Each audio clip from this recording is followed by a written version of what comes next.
Instructions for accessing subtitles in a language other than English are included on our board meetings webpage as well as in the description below. Instrucciones para acceder a los subtítulos en un idioma que no sea el inglés se incluyen en nuestra página web de reuniones de la Junta, así como en la descripción a continuación. All right, welcome. It is Tuesday, August 2nd at 6:05 p.m. and I am going to call the meeting to order. We have 3 closed session items for tonight. 1 public comment. Oh, we have got 3. Sorry.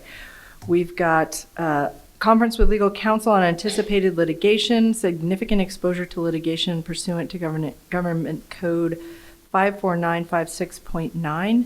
We have a public employee evaluation for the superintendent, and we have conference with legal counsel on anticipated litigation, Government Code Section 54956.9E1, one case. It is 6:06, and I will now recess into closed session.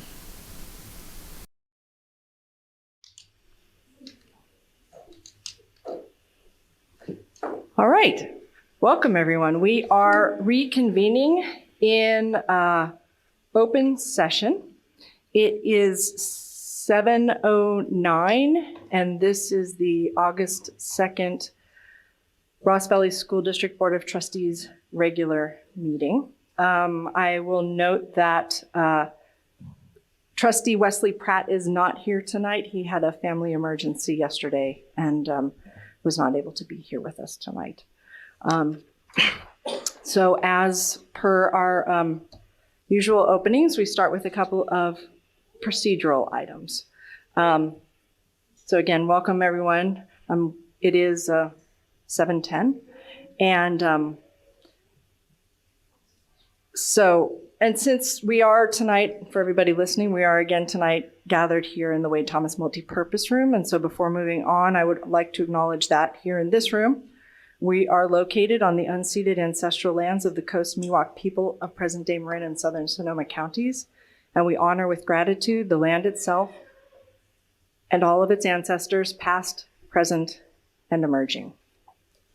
As usual, before we do the Pledge of Allegiance, I wanted to acknowledge August as back to school month, which most of you are very aware of, I'm sure, with children. And also that this month is Women's Equality Day month. That's because on August 26th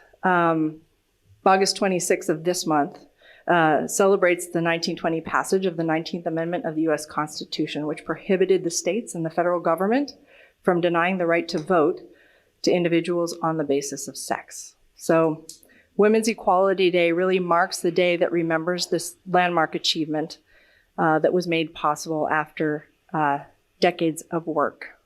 The date was selected to commemorate because of the amendment, because of this 19th Amendment to the Constitution, and was the culmination of a massive peaceful civil rights movement by women that had its formal beginnings actually in 1848 at the first Women's Rights Convention in Seneca Falls, New York. So it not only commemorates the passage of the 19th Amendment, but it also brings to attention the continuing efforts that are still happening today to ensure full equality for women. After the amendment was passed, the National American Women's Suffrage Association reconfigured into what is now known today as the League of Women Voters. So if anybody was wondering where the League of Women Voters came from, it was from the passage of the 19th Amendment to the Constitution. The Women's Bureau Department of Labor was also established right after that, which we know has now been very important in being able to measure and recognize the inequality in the labor inequality for women in terms of the inequality of pay. And Alice Paul, the leader of the National Women's Party, just shortly after the amendment was passed, drafted the Equal Rights Amendment for the United States Constitution, which simply read, "Equality of rights under the law shall not be denied or abridged by the United States or any state on account of sex." That was passed by Congress in 1972, but has yet to be ratified. Margaret Sanger, a public health nurse, introduced the idea of women's right to control their own bodies and their reproduction as an outcome of the 19th Amendment. But it was not until 1965 that married couples in all states could obtain contraception legally. 1960s saw a second wave of women's rights activism, including Title VII of the Civil Rights Act, prohibiting employment discrimination, and Title IX, which is especially of interest to us because that was Title IX in the Education Code, which provided equal access to higher education and professional schools. So again, that didn't happen until 1972. Despite these advances, there's a lot of work, as we all know, still to be done. And along those lines, you know, saying the Pledge of Allegiance, at least for me, saying the Pledge of Allegiance is, again, not wanting to be a performative act, but it's a moment to both celebrate and appreciate accomplishes that have been made through democracy, as well as highlight and pause to reflect on the additional future that is needed to continue to work together toward democracy, equality, and fairness and justice. So, along those lines, please join me, if you would like, in saying the Pledge of Allegiance.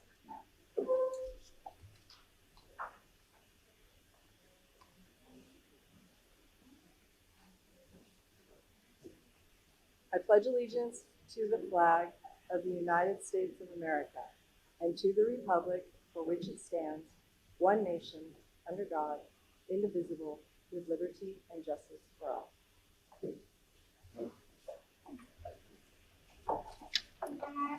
All right, our other point of procedure is simply to adopt the agenda and the time allocation. So I will look at my colleagues to my left and my right and see if there are any questions or amendments to the proposed agenda or timeline. I make a motion to approve the agenda as stated. Second. Motion and a second. We'll vote. Marie? Aye. Ryan? Aye. Shelley? Aye. Aye. Rachel? Aye. All right, so we now have an agenda and we can move forward. First item on our agenda is always communication and report out from closed session. Tonight, we did not have anybody make public comments regarding the closed session agenda, so there were no public comments. We had 3 items on our closed session. What I can report is that on item number 3, conference with legal counsel on anticipated litigation for a special education program dispute, that the board did unanimously approve the proposed settlement agreement for that one case, student ID number 524-365-1471. We also had item number 4, which is a public employee evaluation of the superintendent. There's another agenda item on open session about that, and a conference with legal counsel. So there's nothing else to report out from closed session. All right. This is the time where we will take public comment on items that are not on the open session agenda. So if there's anybody here in the audience who wants to make a comment on something that is not on our agenda tonight, you are welcome to come up and talk to us about anything that you would like to tell us about that is not on the agenda. All right. Not seeing anybody stand up. So we'll keep moving on. To board announcements. So are there any board announcements that are not committee reports of anything? It's summer, so it's a little quiet. Nope. Other than Marie, you're back from vacation, which is wonderful to have you back. Thank you. Okay. And correspondence communications to the board is also posted on our board agendas. So if anybody wants to see those communications to the board, we do have one. We had one item that came in today, so I just want to make sure that we all know about that. Okay. All right. Then we will move on to our presentation and action items for this evening.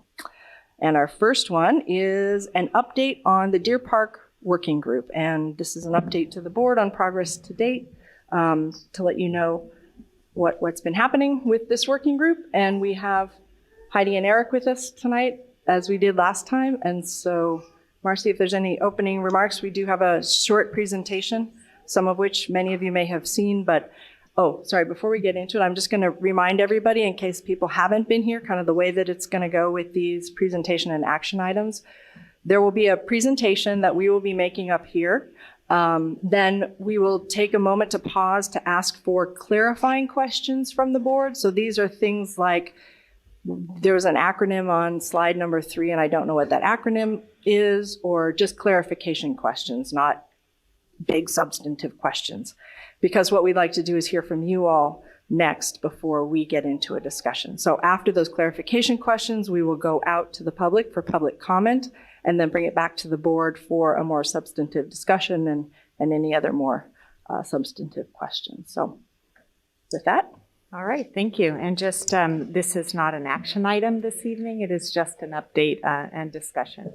All righty, so thank you, Heidi and Eric, for joining us. And with that, Shelley, I kind of shared the first slide with you, so go ahead, second slide. We have to remember to turn our microphones on, we're recording. As we mentioned last time, our purpose in this is to work together for all of our children, and that the district staff and the board and the Fairfax San Anselmo children, we are all valued community institutions that are endeavoring to work together, because we really do believe that when we do work together in collaboration, we can find better solutions for everyone. And that we recognize a lot of the breadth and depth and complications, but that we all do believe that children are going to thrive physically, socially, and emotionally in safe space. So we want to make sure that we want to acknowledge that. And we've heard a lot of public comment, and we hope that you can hear from us collectively all together up here what we've heard from you, what we've heard from each other. So we are really working together on this very difficult subject.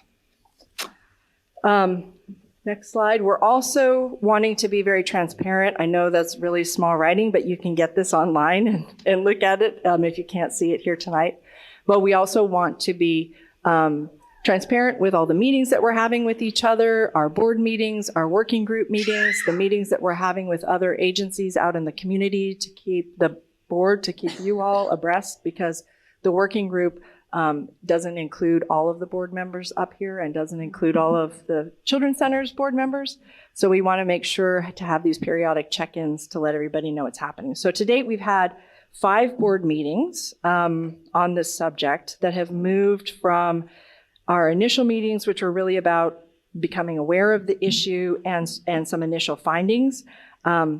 As of the special board meeting, we started overlapping the information between just the discovery and collecting of information with trying to look and explore solutions and pathways forward. So we're in that phase now where those two things are still overlapping. We're still doing discovery. We're meeting with a bunch of public entities. We've met with the town of Fairfax, the county of Marin, the Marin Community Foundation, and we have more coming. So this is just a list of the meetings in the past, and then we've got some of the meetings from tonight already scheduled. We're meeting weekly as a working group, and our work together has expanded and is also kind of accelerated. We're meeting once a week, so it's a lot of work that we're all putting in to work with each other and to make sure that we have all the information that we need to make good, informed decisions for the public. And on that note, knowing how much is going into collecting all of this, we've all recognized that it's complicated. So, absolutely. And so I think, Chris, you have this slide? Yes. And in the interest of working collaboratively, I've taken this particular slide. And The whole issue of the facilities is a complicated issue. When dealing with facilities, you have issues with public contract code, you have issues with education and Division of State Architecture that we call DSA in the Field Act. And so those are all important things that we need to keep in mind. One thing we do want to point out is that fire inspections are not, there is a difference between fire inspections and what we've termed fire life safety. And so the fire life safety are things that come up as you start to do your, send in your plans, architectural plans to the Division of State Architecture for them to review. Because again, since it is an educational facility, it must be approved by DSA. And fire life safety would then be triggered based upon some issues potentially and costs related to projects. And so again, fire inspections are different than fire life safety. And so that's one of the complications. Also, we're still working on our due diligence in researching different issues related to the facility, whether it has to do with different pathways, and we'll be talking about that later on, but also other things just in general about the facilities itself. And so as we look at it, it really is a complex situation, which we've had to dig in. And as everybody is aware, we also have attorneys on both sides just because of the complexities and the legal issues. And with that, we have our next slide.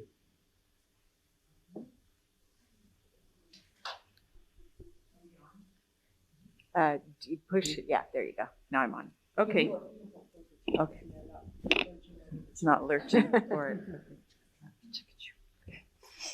All right. I think we all agree that the current situation needs to change. One of the first things that you can see on that bullet point is that the center would like a long-term occupancy and stability. We've been on a month-to-month lease since 2019. So that is something that we've all agreed is not in the best interest of the agency. We are not able to secure funds to do any improvements, which is actually, what kind of got all this started in the first place. I think that also that Ross Valley School District also has the same goal as far as long-term stability, knowing that it's not. They also need to know that they're not at risk for litigation from the facility issues that have been questioned at Deer Park that we've talked about in the past. And then both entities are working to improve our professional relationships in order to be able to proceed through on this process. And it's true, Deer Park has not had any significant safety infrastructure improvements of any kind in many years. We were doing some, not to the degree, there's different degrees of improvements when you talk about, if we're talking about putting on a new roof or patching a roof or doing exterior, interior painting. Anyone who's been in the multi-purpose room knows how badly that floor needs to be replaced. It's chipping away 3 layers down. So we're all working together on that, but all those different things trigger different. Some of them may trigger nothing. Others may trigger everything we've been talking about. And then the state fire life and safety code regulations and enforcement were tightened between 2000 and 2012. So those are some of the things that we need to wrestle with and determine what will be triggered and what wouldn't be triggered, and basically hopefully come up with a timeline that we could start with things that don't trigger and then get to the point where we're going to have to address some of those things that do trigger. And then, like I said, likely things will get triggered also. So that's why we're all meeting together. Is this me too? Okay. I can't remember what I emailed you earlier. So, yeah. Oh, it's not the same slide. Thank you. I'm out of order here. All right. So there's these 3 pathways that are all on the table. The preference for Fairfax San Anselmo Children's Center is the number 1, and Ross Valley School District is working with us to be able to realize that first goal, which is the sale transfer.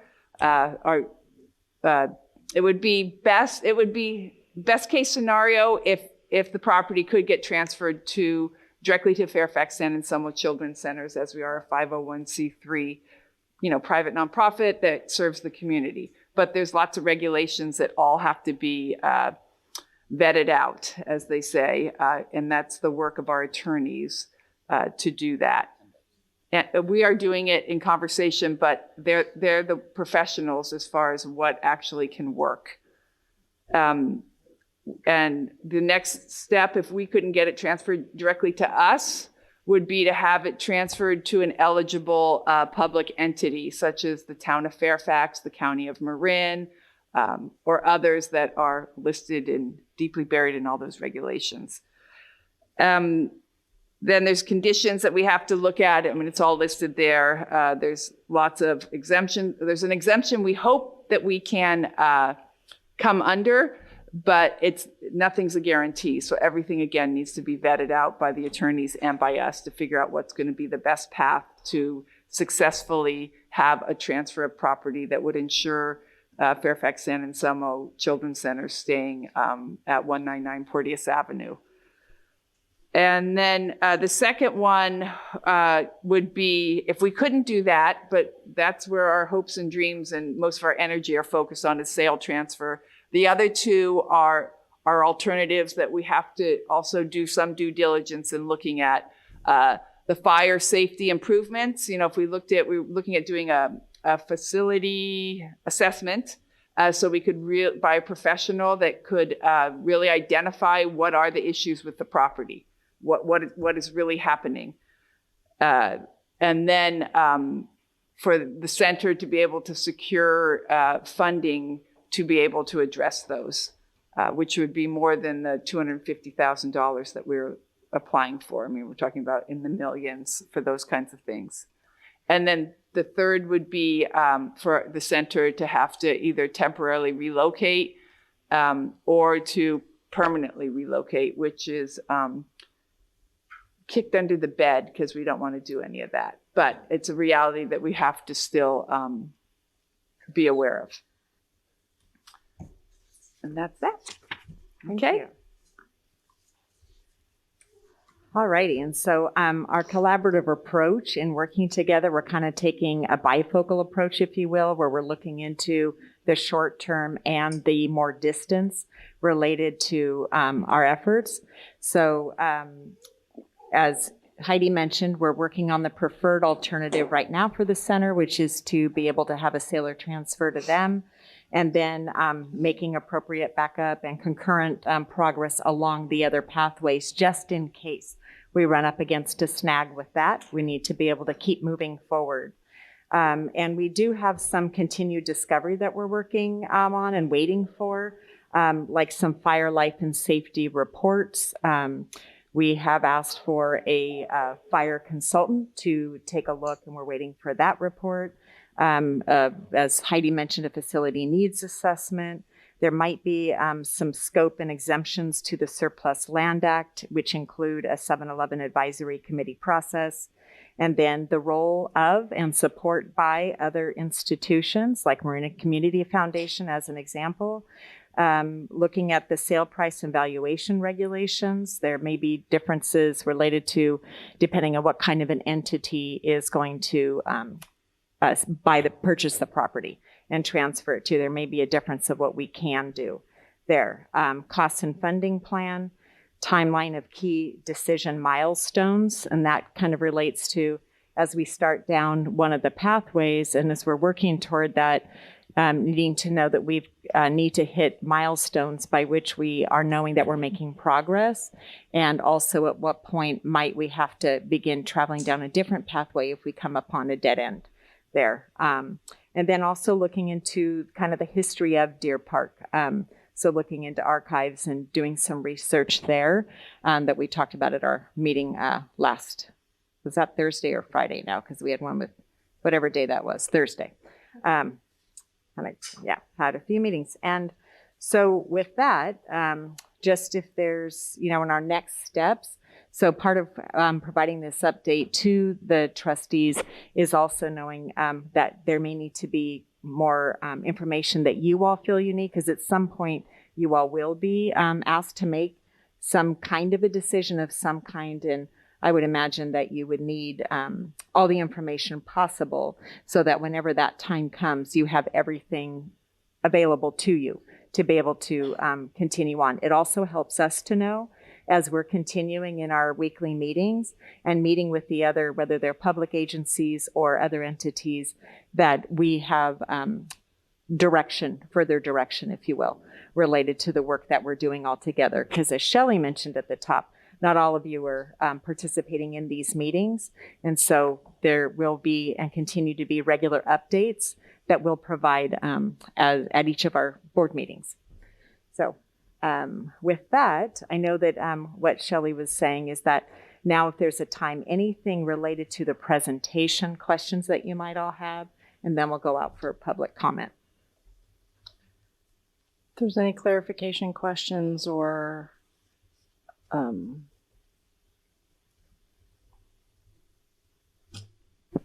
No, just wanted to make sure I understand that that's more for clarification, because I was not here at the last board meeting, so I want to make sure I didn't miss anything. When we say that all options are on the table right now, it means we are doing the discovery, meaning we were collectively doing the discovery on the 3 options at the same time, right? This is happening at the same time, those 3 discovery. Okay. yeah, yes, it's to clarify that we haven't made any decisions to take something off the table. Got it. Okay, thank you. The full scope of those pathways are still on the table. Those 3. To Okay. do the, Super.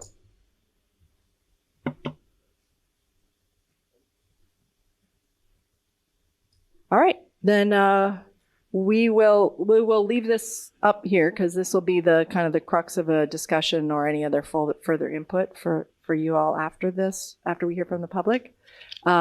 So we have 1, 2, 3, 4, 5, 6.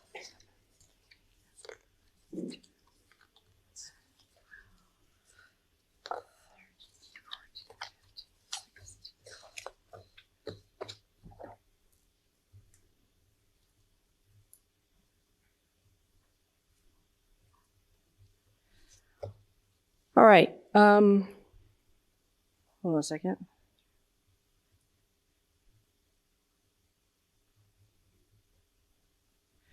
All right. We have 16 people who would like to make public comments. If we do 3 minutes each, that's almost an hour's worth of public comments. So I'm gonna go ahead and do that. But what I'd really like to ask everyone is if we can keep the public comments, you just continue to move. If you don't need your whole 3 minutes, you don't need to use the whole 3 minutes. You can say what you need to say, or if there is something else that somebody else said that you want to just echo, you can just let us know that you concur with somebody or something like that. But I will go ahead and go with that. And we are going to go, and also if we could keep clapping we can do a grand round of applause at the end, but that will also help us keep it going forward. And it's also meant to be public comment for us and the board to hear those public comments. So we're going to ask to save your applause to the end for everyone, please, is what I'd like to ask. Okay, I am going to call up 10 people at a time. So when I call your name, please come up and line up in the order that I call you. After those 10 people, I will call up another round of 10 people.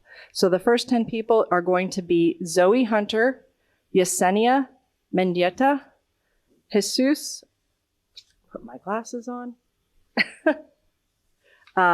Jesus Alvarado, Lola Myers, Nicole Garcia, Maria Alvarado, 1, 2, 3, 4, 5, 6.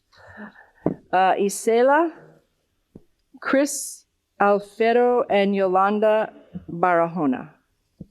So if you guys could come up and line up in that order, that would be fantastic. And I'm going to need a timekeeper.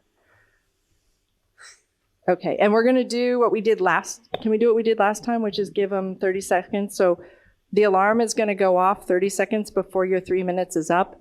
And again, I'm just going to ask if you can use that for yourself to know to wrap it up in that 3 minutes. That would be fantastic. Are you ready?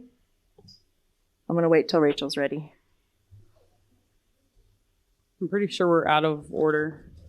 Shelley? What? We're out of order. In terms of the line. Just in general. I don't. Okay. Yeah. Okay. Just say your name. Just if you're out of order, just say your name so that we know who you are. 1, 2, 3, 4, 5, 6, 7, 8, 9. That's fine. Yeah. That way we'll know. Okay. All right. So the alarm will go off at 2.5 minutes. It'll give you 30 more seconds to wrap it up. And thank you. Okay. All right. Go ahead.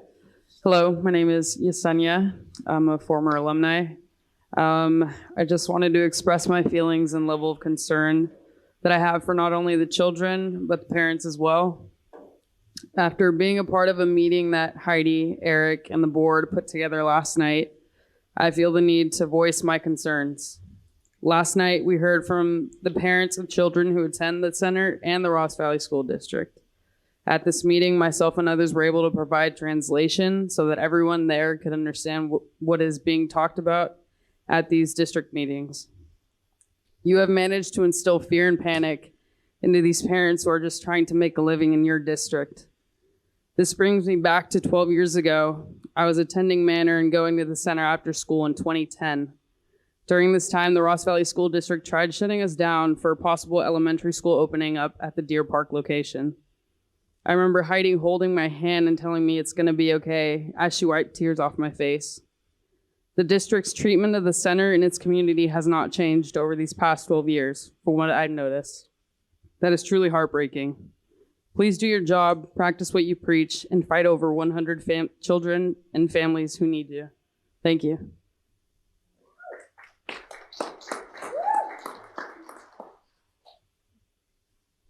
Buenas tardes. Mi nombre es María Alvarado. Soy una mamá soltera y para mí, como para todas las familias, el centro de cuidado me parece una necesidad. He esperado 2 años por un espacio para mi hija Valentina y estos 2 años han sido muy difíciles para mí y mi hija por no tener un lugar de cuidado infantil de calidad. Apliqué en todos los centros de Marín, pero no hay espacios. Si cierran este centro, será uno menos y habrá menos oportunidad para las familias. La educación de nuestros niños es importante, ya que representan el futuro del país. Trabajemos juntos por más escuelas y centros de cuidado infantil. Busquemos una solución para continuar con este lindo centro. Gracias. Thank you.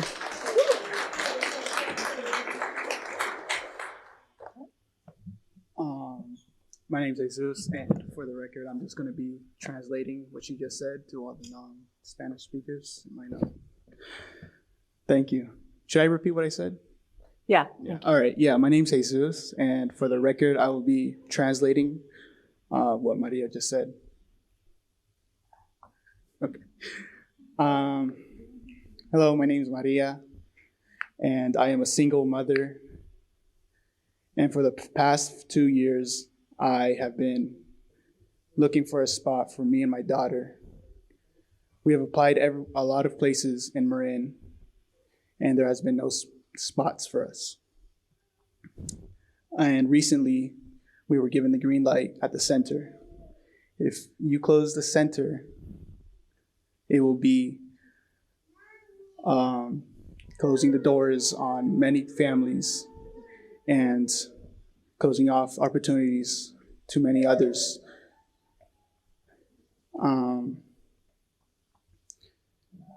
The education of our children is very important now that they are the future of our country. I hope that we can all find a solution together. Thank you. Thank you.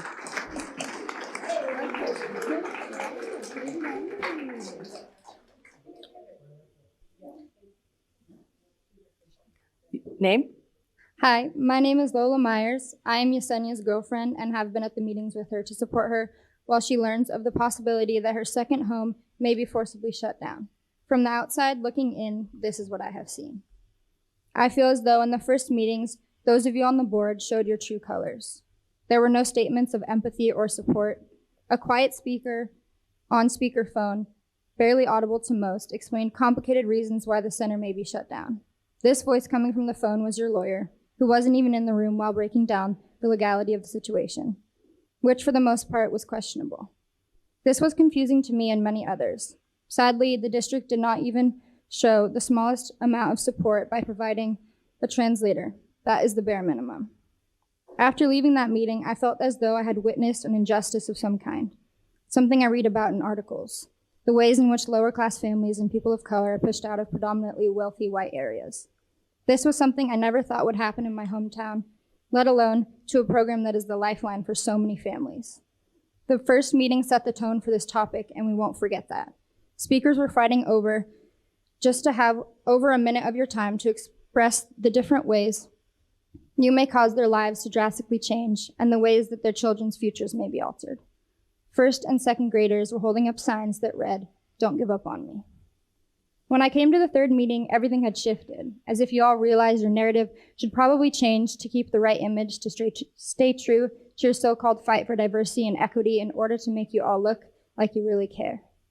Ryan O'Neill, I remember in the last meeting, you said that everyone in this room is here for the children, and you are here for the children. I believe I can speak for most of us when I say, those of us on this side of the table have yet to be convinced of that. We have yet to believe you. In the last meeting, when many of you made your last remarks, words of understanding and hope, it sounded forced, as if you had all come to an agreement to speak about how much the center really means to you. It seemed like a plan you had come up with. Maybe it was try to gain trust. I'm not sure. While the board was speaking about how much the center matters, I looked around the room and saw disbelief in the eyes of these families and these supporters. In order to regain trust, there must be more than words of understanding and empathy. We want to see action taken. Then maybe we'll believe your slogans of equality and promises of support.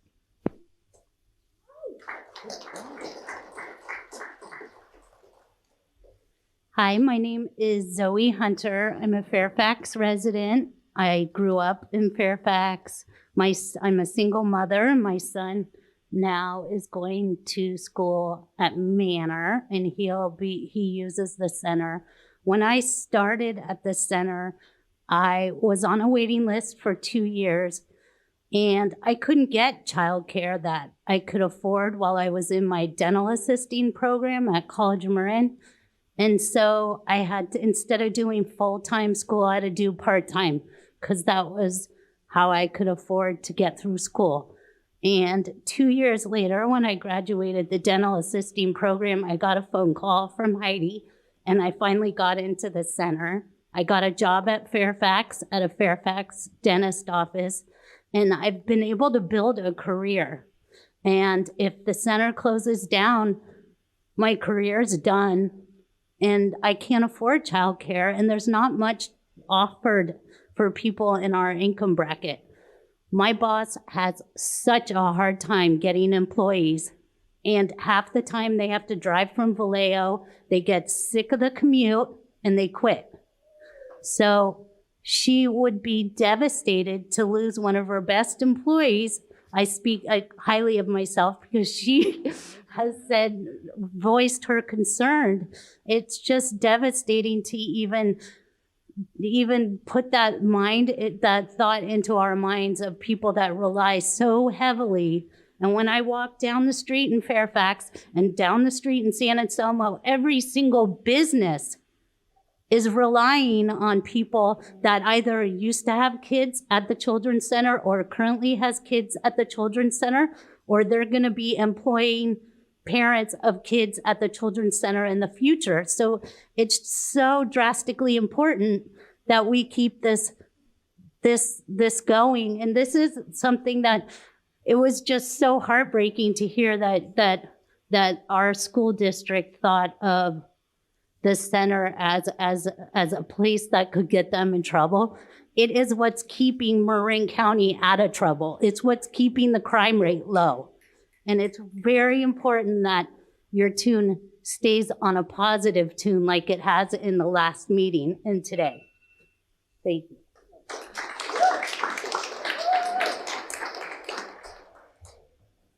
Hello there. I am a parent here at our Ross Valley School District. And I just wanted to help you out with the history. You guys mentioned Your name, sorry, just so I Nicole make sure. Garcia. Thank you. You guys mentioned being respectful of the fact that we have indigenous roots to this area. So just an update, Miwok, Ohlone, it's not that hard. You can do like a little Google. So I represent the families that are here in your school district. We are heads in your seats. We are money to your funding. If we didn't have the Fairfax San Anselmo Children's Center, we would not be able to work. It's a program that offers us care from 7:30 to 6 p.m. for infant, children, toddlers, all the way to school age. It provides transportation back and from school when I'm working till 6 p.m. My kid was often the one that was left there last. They would stay after hours and not charge me. I could not afford SAPs. I could not afford Ross Valley Preschool. I could not afford any of those things when I came here. I'm tired of feeling like an outsider when I single-handedly saved the Lion King performance at this school we're standing in right now by making all the costumes for that performance. You might have remembered that, Marie. I am a highly educated renter right here in Robeson Harrington Park area. I've always felt like an outsider. My neighbors constantly remind me that I am not welcomed. The Children's Center is the only place I've ever felt welcomed. My children who went through Wade Thomas, who now are at Whitehill, and at Archie Williams, thank goodness for the renaming, have always felt bullied outside, not represented, and they only feel safe at the Children's Center. I want you to know that all of us provide support for your bubble. We work in all of your places. My gente are at comfort serving you your chicken okasan. You will be displacing hundreds of families. I have a problem with landlords being like this. And I want you to know it's super disrespectful to the indigenous people not to have a translator here. And I hope that all mi gente hablan en su lengua ahora, because you guys need to be disconvenienced by our applause and our representation. We will not be silenced.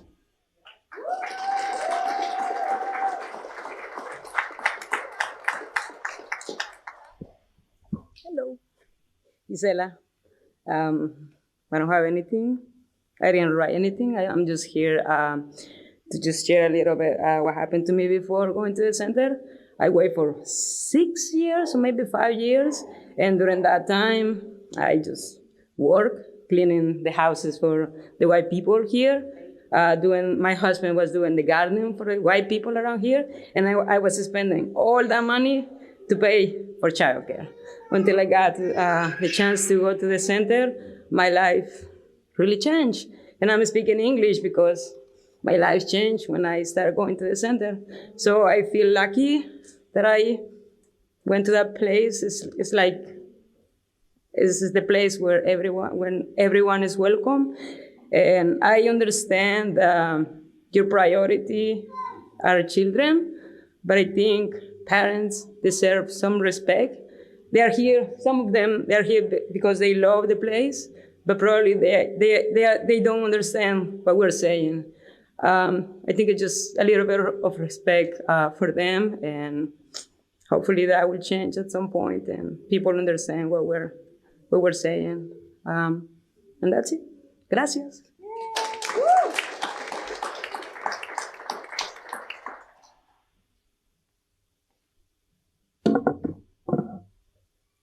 Hi, my name is Chris Alfaro.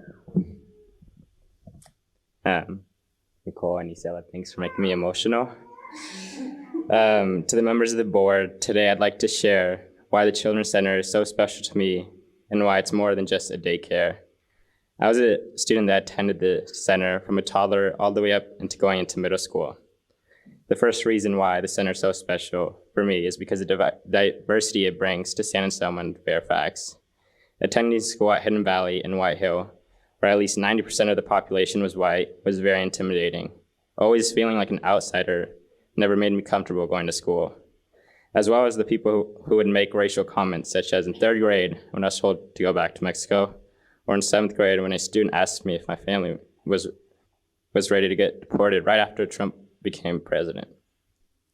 I was always scared of confronting them or bringing it up to teachers because I was scared that somehow I would be the one in trouble. Thankfully for the Children's Center, the diversity and having teachers that were not only white made me feel welcome, safe, and happy to be there. The teachers made me, and alongside all my friends, love going to the center. The teachers were more than just teachers. They treated us like family. For example, may you rest in peace, one of my favorite teachers, Gerald. He stayed at the center with me hours past it closed.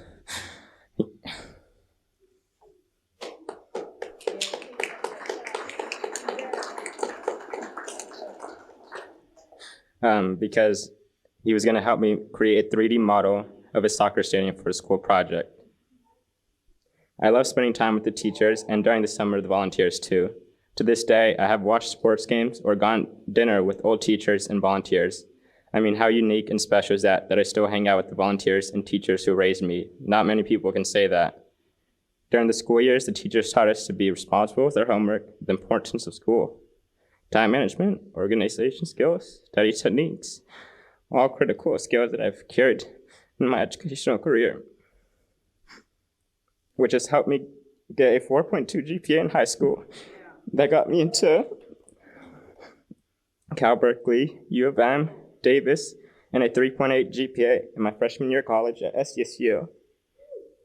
They also taught me about sportsmanship, teamwork, and collaboration, especially during the summer when they spent many of their personal hours preparing a soccer tournament each summer or remaking the Gold Rush for us. I know this because I am now a teacher and I spent hours after work making shirts for the soccer tournament or preparing other activities so the kids can have the special childhood like I had. Without the center, I would not learn many important school and life skills at a young age that has shaped me to the person I am today. All I hope is that future children will get the same privilege I got to attend the Children's Center in such a beautiful area that is Deer Park. Thank you.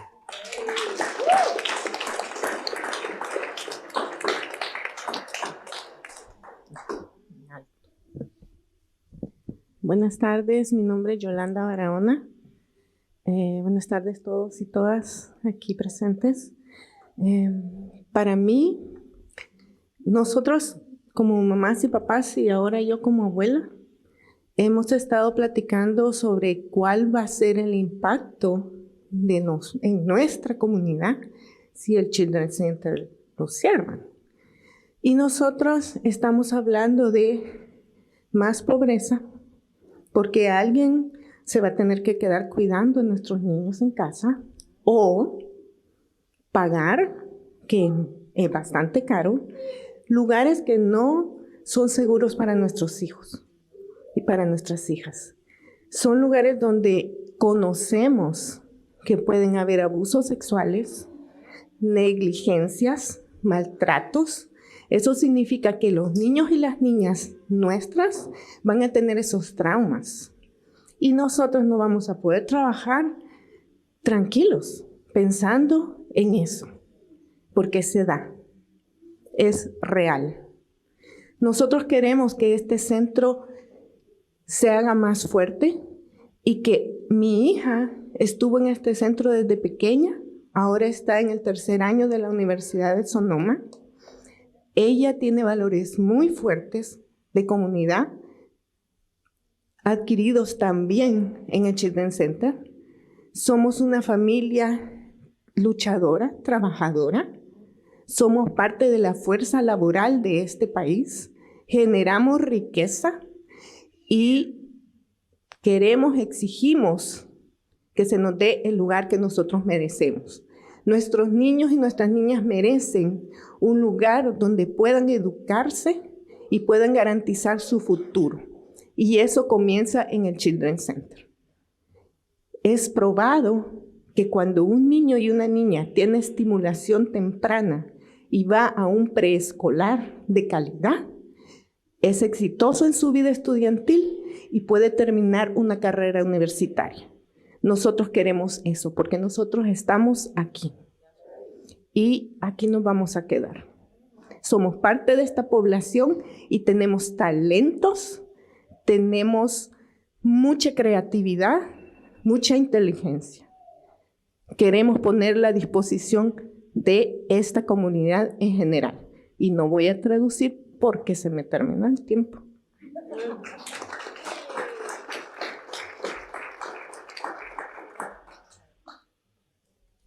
All right, we have the rest of the speakers, so if you can come up here in the order that I call you for the next group.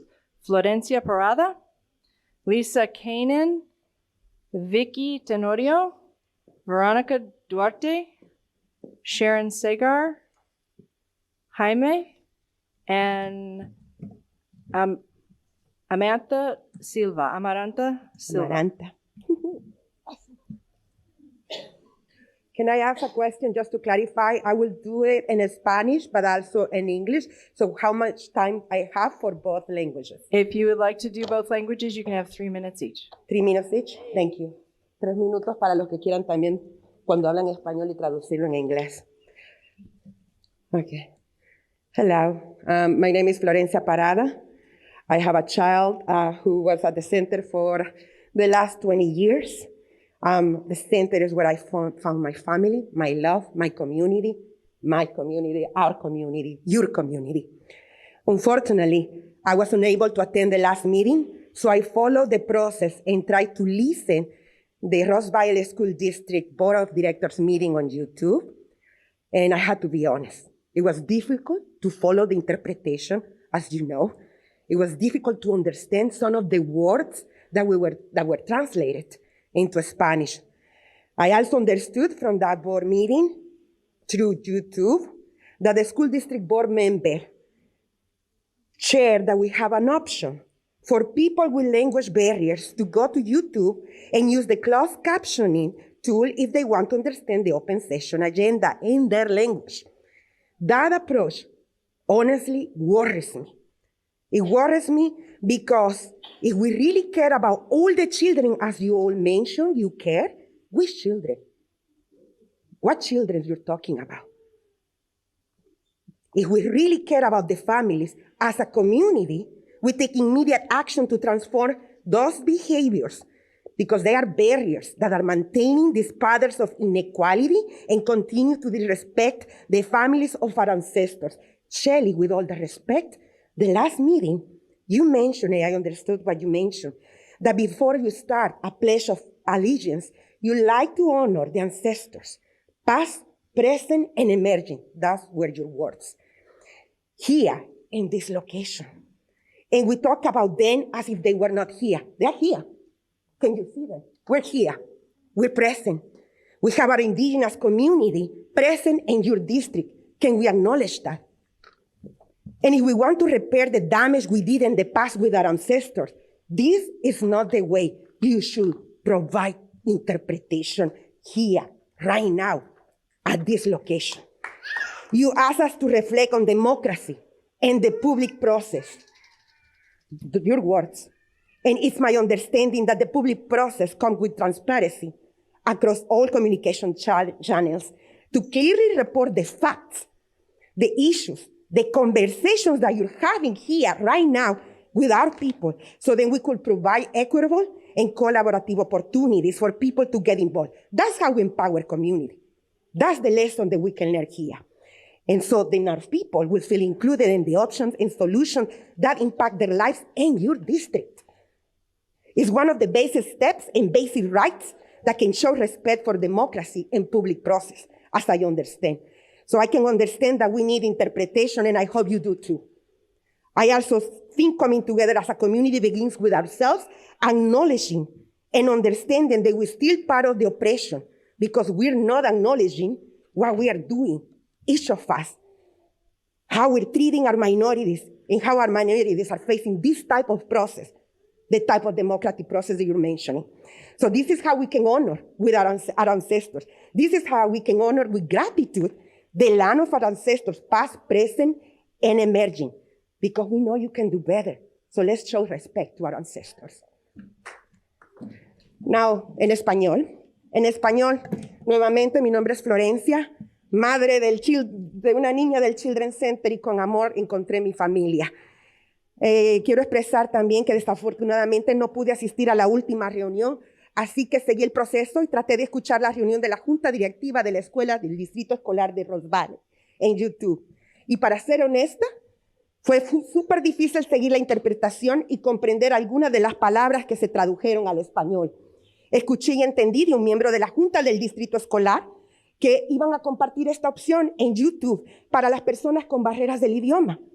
Y para mí, este enfoque me preocupó muchísimo, porque si realmente nos preocupamos por todos los niños y niñas de nuestra comunidad y sus familias, como comunidad deberíamos actuar inmediatamente para poder transformar esas barreras y para también transformar esos comportamientos que mantienen patrones de desigualdad y siguen faltando al respeto a todas nuestras familias y a nuestros ancestros. Porque si queremos reparar el daño que hicimos en el pasado a nuestros ancestros, esta no es la manera. Shelly, la presidenta de la Junta Directiva del Distrito Escolar, comentó que le gusta comenzar con el juramento de lealtad. Le gusta honrar a los antepasados, a nuestros pasados y presentes y emergentes en este lugar. Y hablamos de ellos como que si no estamos acá. Aquí estamos. Nosotros somos la familia de nuestros ancestros. Su legado está acá. Y estamos aquí presentes como comunidad indígena en este distrito y necesitamos también ser reconocidos. Nos pidieron que reflexionáramos sobre la democracia y el proceso público, como el reconocimiento de esta tierra, de nuestros antepasados. Y mi entendimiento, cuando hablamos de democracia y proceso público, viene siempre con transparencia en todos los canales de comunicación para informar claramente los problemas, para informar claramente también las conversaciones que se están teniendo, los hechos reales que estamos hablando y poder brindar así oportunidades equitativas y de colaboración para que todos nosotros estemos involucrados porque es nuestro derecho. Y esto es la manera como podemos empoderar a las comunidades y es una lección para ustedes también. Es uno de los pasos básicos, un derecho básico, la interpretación. Es un derecho que debe ser ejercitado y tenemos que tomar acciones. Y cómo reunirnos como comunidad comienza cuando hablan de reunirnos como comunidad que se nos está pidiendo, comienza con una reflexión con nosotros mismos, como ellos, como junta directiva, con ustedes, para que podamos reconocer que todavía estamos siendo parte de esa opresión, en que las familias de las minorías están enfrentando día a día este proceso democrático que no es justo y que no es equitativo. Así es como podríamos honrar con gratitud lo que Shelly dijo. Honrar con gratitud la tierra de nuestros antepasados es darnos el respeto que nos merecemos. Gracias. Thank you.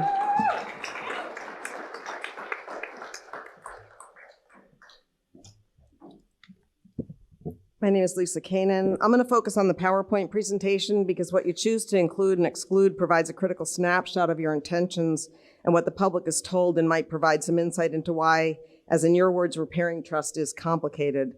You continue to assert as fact that upgrades to the buildings must render them fully Field Act compliant when repeatedly you've been challenged that the center is not a California K-12 public school. Still seems like a potential red herring. But what I'll focus in on is why you decided to portray the history of meetings as beginning with the center requesting a lease extension on March 16th, 2022. In actual fact, the Ross Valley School District Board has been meeting about this issue for years, mostly behind closed doors. In actual fact, the center had long-term occupancy stability, not a month-to-month lease for decades. In 2019, a full 2 years into what appears from board minutes to be an apparently unproductive conversation where the former superintendent and staff failed to bring concrete information back to the board and the public, despite multiple requests, the lease term dropped to 1 year. And then, since July 2020, the term was further reduced to a month-to-month lease, during a period in which the board was engaging in repeated closed session meetings with nothing provided to the public. Here's some concrete context. The public part of this conversation in this current era seemed to begin back as far as 2017.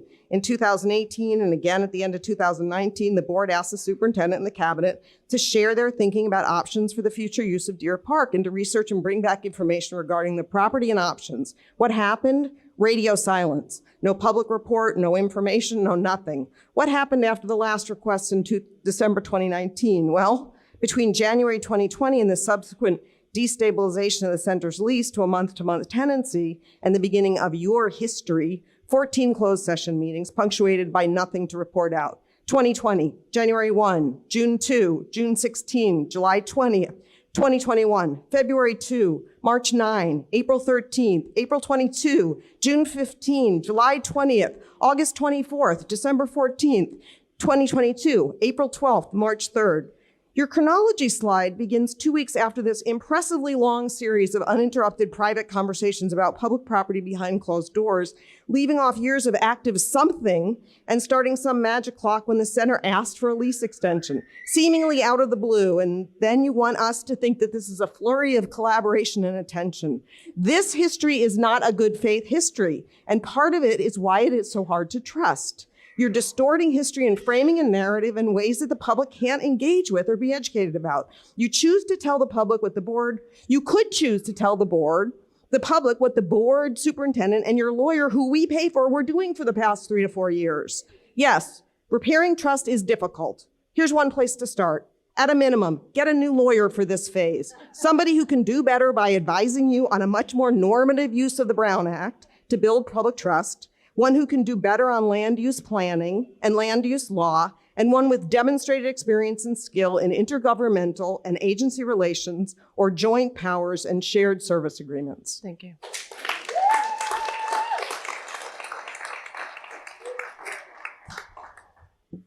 My name is Sharon Sager. And first of all, I want to just say shame on you for not having a translator here. I can't believe that you didn't get a translator after being asked multiple times at your last meetings. The public has an interest in hearing what everyone has to say, and they should also be able to hear the presentations translated. It's very clear that there's a need there, and the fact that you continue to ignore that and not plan for that really makes me suspect of your intentions. Second of all, I really agree with a lot that Lisa has to say. I've been watching your agendas for years and years. We never had closed sessions and closed sessions and closed sessions over Deer Park when I was on the board. We would have a closed session to negotiate a lease, and then we would negotiate a long-term lease, and that would be the end of it. There were not conversations after conversations in private. Those closed sessions are for negotiating end of negotiation deals, not to have private conversations about property that belongs to the public. So I would like to encourage you to change your tactics, and I agree with Lisa. It's time to change your attorney and find an attorney who has the interest of the community at heart, which is to find a way to move forward on this path and not find obstacles along the way. There are many educated people in the state who can help with negotiations when you have the attitude that we want to make this happen instead of what are the obstacles to keep it from happening. Again, I really want to have good faith in moving forward with a plan, but I want you to show the community that you can do that by making some really big changes. You know, look into having a JPA in charge of this like you did for the Red Hill field. There are ways to make sure that voices are heard and that the community actually has authentic involvement in decisions about this property instead of creating situations like this. People can sit around the table and really discuss outcomes that are favorable. And I know that some of you may not be here in a couple of years. We need to make sure that there are people on this board who have a vision for the community, for all of the parts of the community. And I'm also really concerned about the future because this district is anticipating becoming a revenue limit district or a basic aid district. And when I see what happens with that across the county is that children are excluded from the school districts if they don't live in them. And that will be another key issue for the children in the center if you move as a board to excluding children who do not live in Fairfax or San Anselmo from attending your schools. So I'm very concerned, and I would really like to hear some conversation from the board about how you're going to move forward with out-of-district children attending your schools.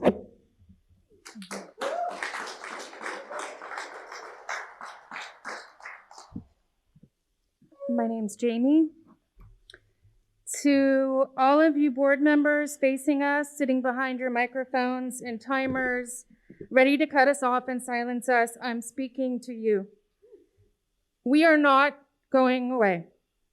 Your words so far have been deceiving, dishonest, and what seem to be intentionally misleading, although I'd really like to believe otherwise. You have yet to take responsibility for the words of your paid representative. You create and distribute Q&As with false and misleading information. Your agenda items are noted as discussion when it's actually extremely limited public comment time where you don't answer any questions or address any concerns from the public, then go behind closed doors and discuss amongst yourselves, if even that. Well, we are the ones who will be most affected by the swing of your gavel. You have yet to provide a translator, knowing a majority of the families that would be displaced and disparaged by your actions are Spanish-speaking, and many only Spanish-speaking.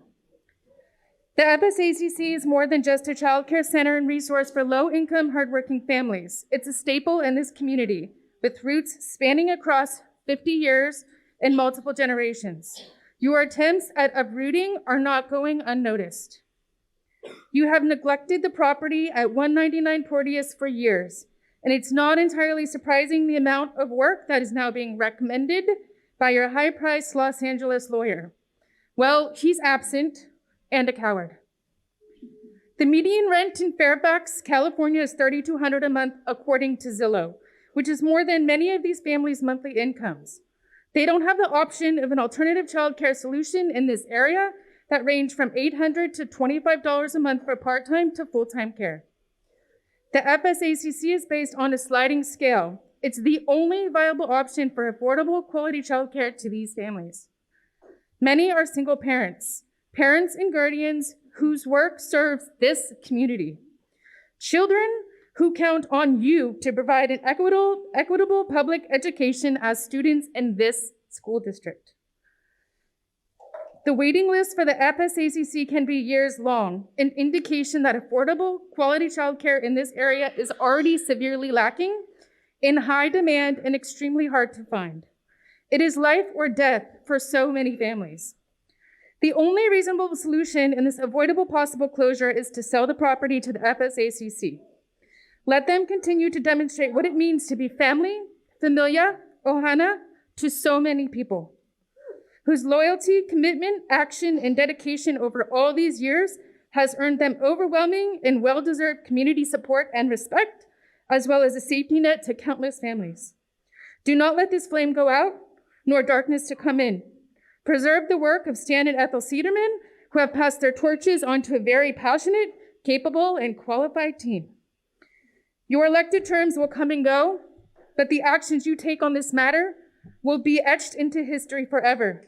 Do the right thing, and please answer to all these children who have repeatedly come up here, looked you in the face, and asked you why you're trying to close their school. Thank you.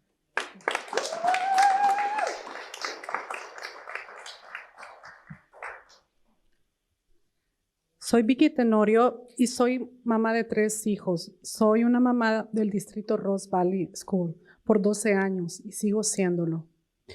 Muchos de ustedes me conocen. Soy una líder también de Parent Voices que lucho por que haya cuidado infantil de temprana edad y de calidad. El cuidado infantil fue mi primera dificultad para poder trabajar hasta que el centro de Fairfax, San Anselmo, me abrió sus puertas y fueron los años más maravillosos de mis hijos. Los llegaba a recoger y no se querían ir. Mis hijos son lo que son en parte de mi casa y parte del centro. Ellos tuvieron un lugar después de la escuela que les dieran tiempo y amor. Seguiré luchando como mamá para que haya más centros como este y no se cierren. Gracias.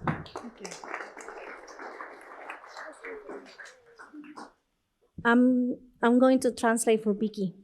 Hi, my name is Vicky Tenorio. I am a mother of 3 kids, and I am a mother of Rose Valley District for 12 years, and I continue to be.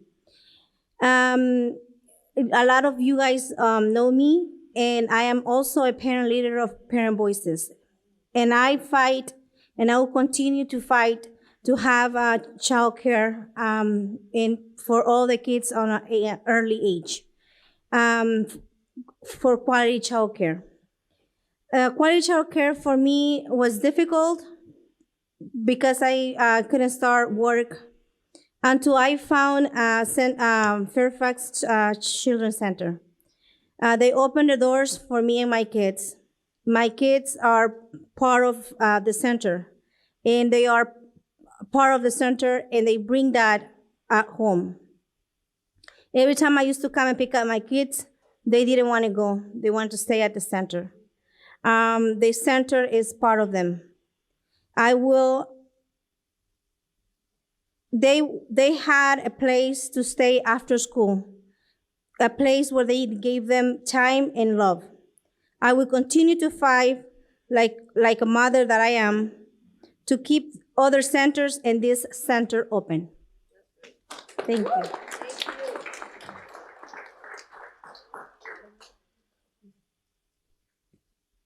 Muy buenas tardes o buenas noches, no puedo ver afuera, pero mi nombre es Verónica Duarte. Yo soy de la ciudad de Novato. Estoy aquí porque soy un soporte también para las familias de aquí de Rhodes. La verdad, me entristezco muchísimo. Yo soy parte de Parent Voices California. Nos reconocemos por pedir cuidado infantil, pero ahora me entristece que ahora tenemos que pedir que no cierren un cuidado infantil. O sea, estamos navegando de diferente lado. Nosotros rogándole al gobernador más dinero para cuidado infantil. Y de este lado nos encontramos que nos están cerrando los cuidados infantil. Entonces, ¿qué tenemos que decirle al gobernador? Oye, necesitamos también que no nos cierren los cuidados, porque entonces, ¿en dónde vamos? Tenemos el río, tenemos la casa donde llegar. ¿Y qué va a pasar? ¿La balsa? ¿Dónde está? No tenemos balsa. Así nos sentimos. Si está en manos de ustedes el no cerrar, háganlo. No es necesario estar acá con lágrimas pidiéndoles que no lo cierren. Es algo que nuestros niños lloran porque no lo cierren. Óigame, ¿dónde los queremos ver? ¿En un daycare? ¿En un cuidado infantil o en una cárcel? No, no es justo. Trabajemos juntos. Nosotros allá arriba pidiéndole al gobernador dinero para el cuidado infantil. Ustedes acá apóyennos a nosotros, no cerrándonos los daycares. Porque entonces, ¿a dónde más tenemos que llegar? Tenemos que ir con el gobernador y decirle, oye, de aquel lado te necesitamos también, porque se nos está cerrando puertas.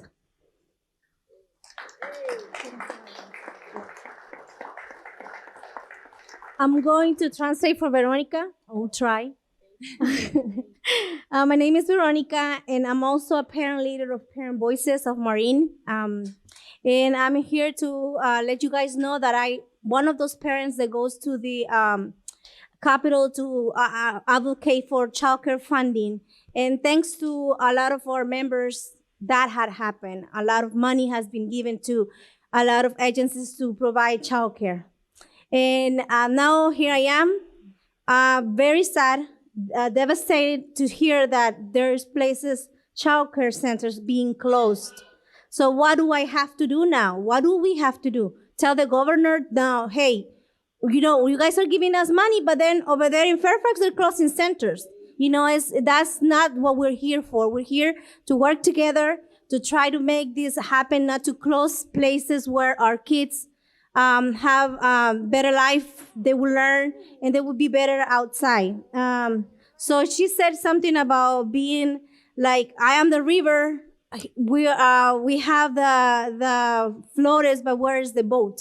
You know, I'm gonna be out of the boat because I'm not gonna have a place to put my kids.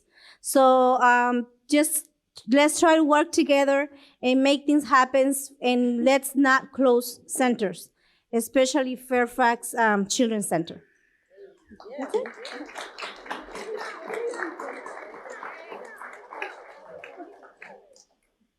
Hi, everyone. My name is Amaranta Silva. I'm also a parent leader from Parent Voices, California.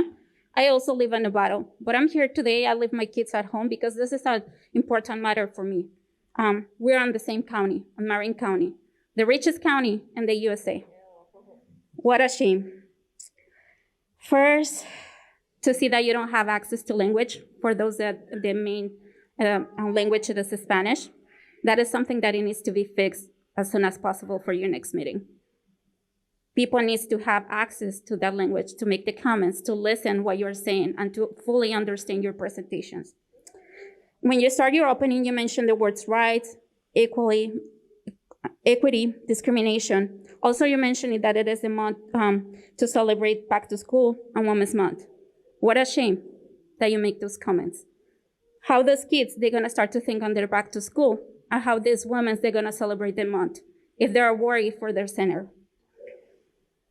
Yesterday, I attended to one of the meetings at the center. I feel so sad to see those faces, parents, kids, thinking about the center, worry about what they're gonna do with their kids, how they're gonna go to work, how they're gonna provide to the families, how they're gonna keep a roof over their heads, how they're gonna feed those kids if they don't have a childcare. We are fighting for children to be safe, to have a nice place where they can just be cared with love. And I'm so sad that instead of celebrating this beautiful center that has been working almost 50 years for this community, for all these families, that you already hear today all the changes that it made on their lives, and you're still sitting there looking at them. What a shame. We know that our childcare system is broken. We know that many of our centers and providers have been struggling, even before COVID. But you can make a difference today. We know that the plans, it is like to sell the land, to create like apartments. On your presentation, you say that you want to sell the land to a nonprofit that it can manage the center. We know that that is not going to be a solution. The whole state it is looking at you. What are you going to do? What is your next step? And they will follow.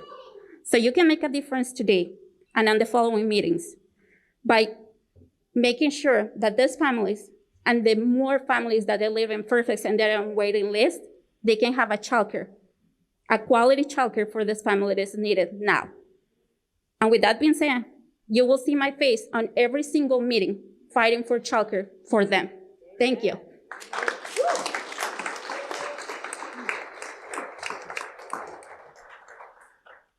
I didn't turn in a form earlier, but I would like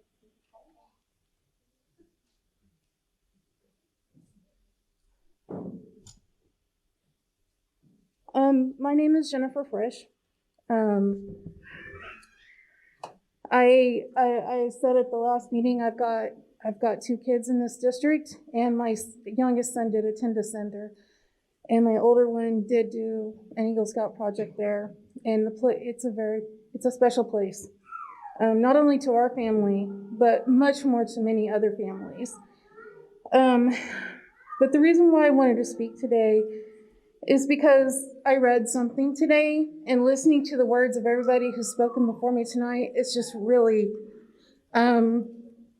it's kind of hitting me kind of hard. So I'm gonna read it to you guys. This came off your website. On the Ross Valley School District website, there's a section for equity, and I'm going to read you some of what your mission statement says. The Ross Valley School District is committed to creating a safe, equitable, and inclusive learning environment in which all students feel a sense of belonging and respected and celebrated for their individual differences, and are empowered to thrive socially, emotionally, and academically.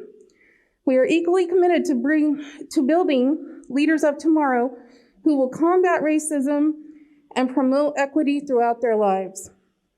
Ross Valley School District, parents, guardians, students, and staff and board trustees in partnership will create policies that disrupt systems of systemic racism and prioritize equity in our own organizational structures, curriculum, and instructional practices.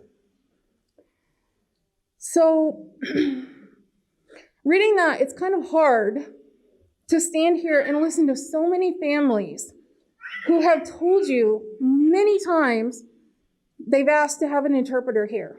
Listening to someone say that they had to translate using YouTube is terrible. I mean, that's shameful. These families are a part of this community. And if the board is going to put out a statement and hire a specialist to promote equity, I think you should probably try to listen to them. What is happening here is literally the definition of systemic inequity. And it may not sound pretty to say it, but it is what it is. And the board needs to take a look at their own policies and what they're pursuing and how it is affecting their community. So that's it. Thank you.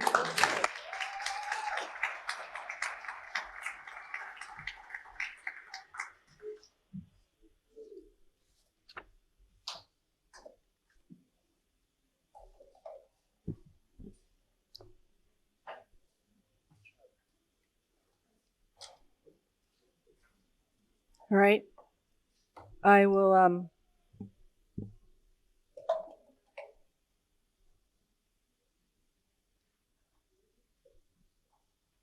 going to go ahead and bring it back up to the board for the rest of our discussion based on the presentation and the information that we have and listening to the community.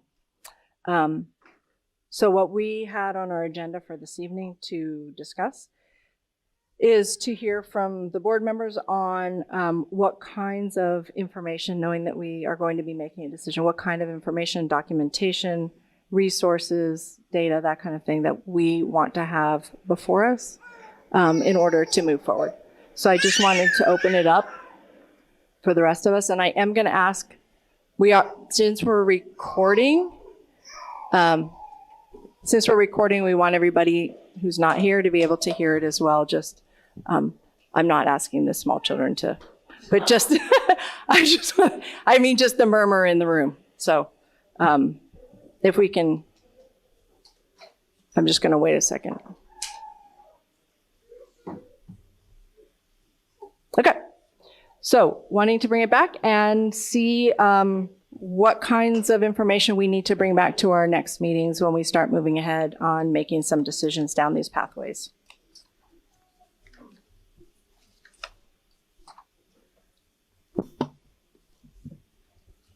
So can I get started with an idea of the value of the property? Because I do not recall that we have seen the value of the property recently. I think there may have been an assessment done a few years back about something, but I think we should have a process that we should have information around the current value of the property. And I do not exactly, know what it looked like in terms of process to get that done. But I would like the staff to look into that and get back to us with value so that we can compare and we can know what we are talking about. Okay. Okay? Sure.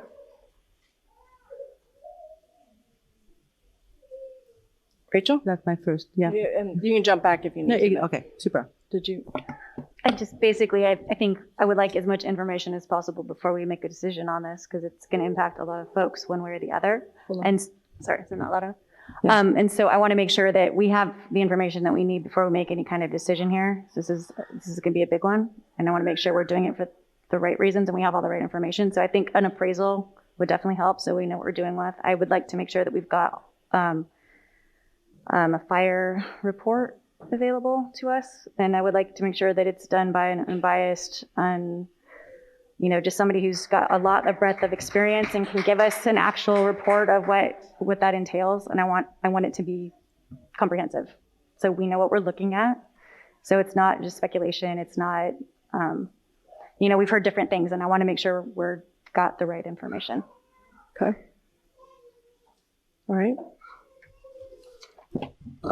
If I could weigh in on that, when you're a trustee for any board of people that you represent, which includes the fiduciary responsibility of our community, I think all these reports and things are crucial for us trustees to be able to make proper decisions. I mean, there's a lot of ideas and there's a lot of theories out there, but the stuff that I see in the collaborative action bifocal approach and continued discovery to direct staff is to have these things in writing. I had a couple things on my own that I wanted to make sure that I had in writing, and I wrote these down before I looked and compared it to this, the things that I had, and some of them are on this slide, which is, I think, slide 7 of 8, collaborative action bifocal approach on the board presentation, to include what is the funding plan.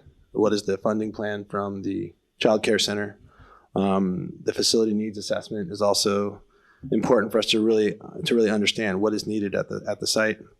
I wrote the fire assessment report is really important. I think that's one of the main things to really understand. What are we dealing with there in regard to risk and fire for both the buildings, the property? I'd like to know an objective valuation of the property for sure, and certainly we need a current appraisal of the property. How what are we really talking about? I remember seeing an appraisal of the property years ago, but I believe that was a lease appraisal and not a sale appraisal. So what is the property really worth? And to have some of this really in writing, so the staff can get it to the board, so we can actually, like Rachel said and like Marie said, so that we can actually have tangible facts in front of us when making very important decisions. So that's my thoughts.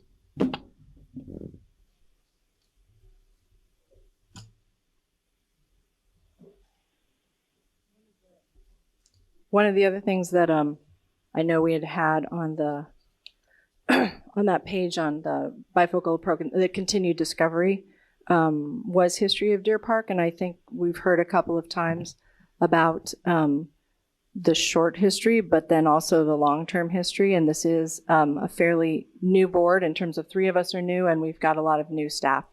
And so we are that's the other part of it, is to go through the archives and for us to get up to speed on that long-term background history of what other boards looked at that when we weren't here, and what other considerations they have. I think there's stuff that we could probably learn that might answer questions for us in this process if there was past processes that were gone through with respect to this. And somebody has mentioned a couple of different times the Red Hill Field process. So it's looking in our archives and pulling out that relevant information. So that history, I think, will be helpful.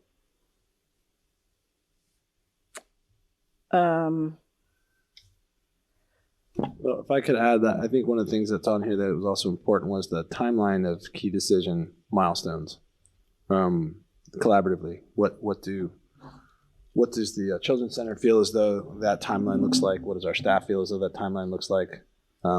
It should come as no surprise that we're trying to find an outcome that works for everybody, but there is a time element to this that we have to have a timeline that's agreed upon in order to try to make sure we're being diligent to find and get the information that we're looking for, so that we can. And if we need time, I'd like to know what we need time for. Certainly, we don't want to rush anything, but I do want to get the information.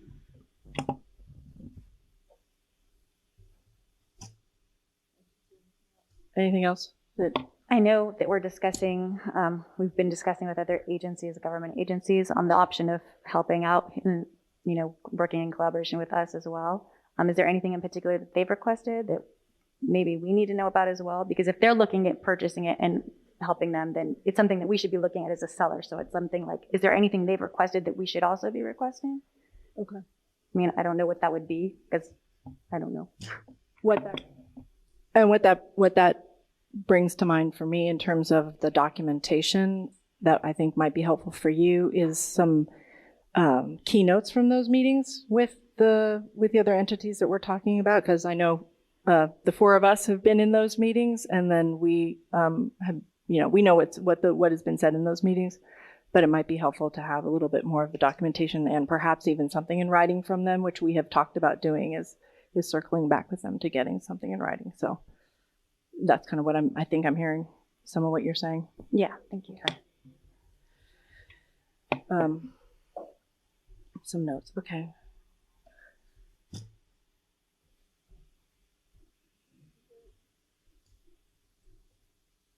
Go ahead, Marie.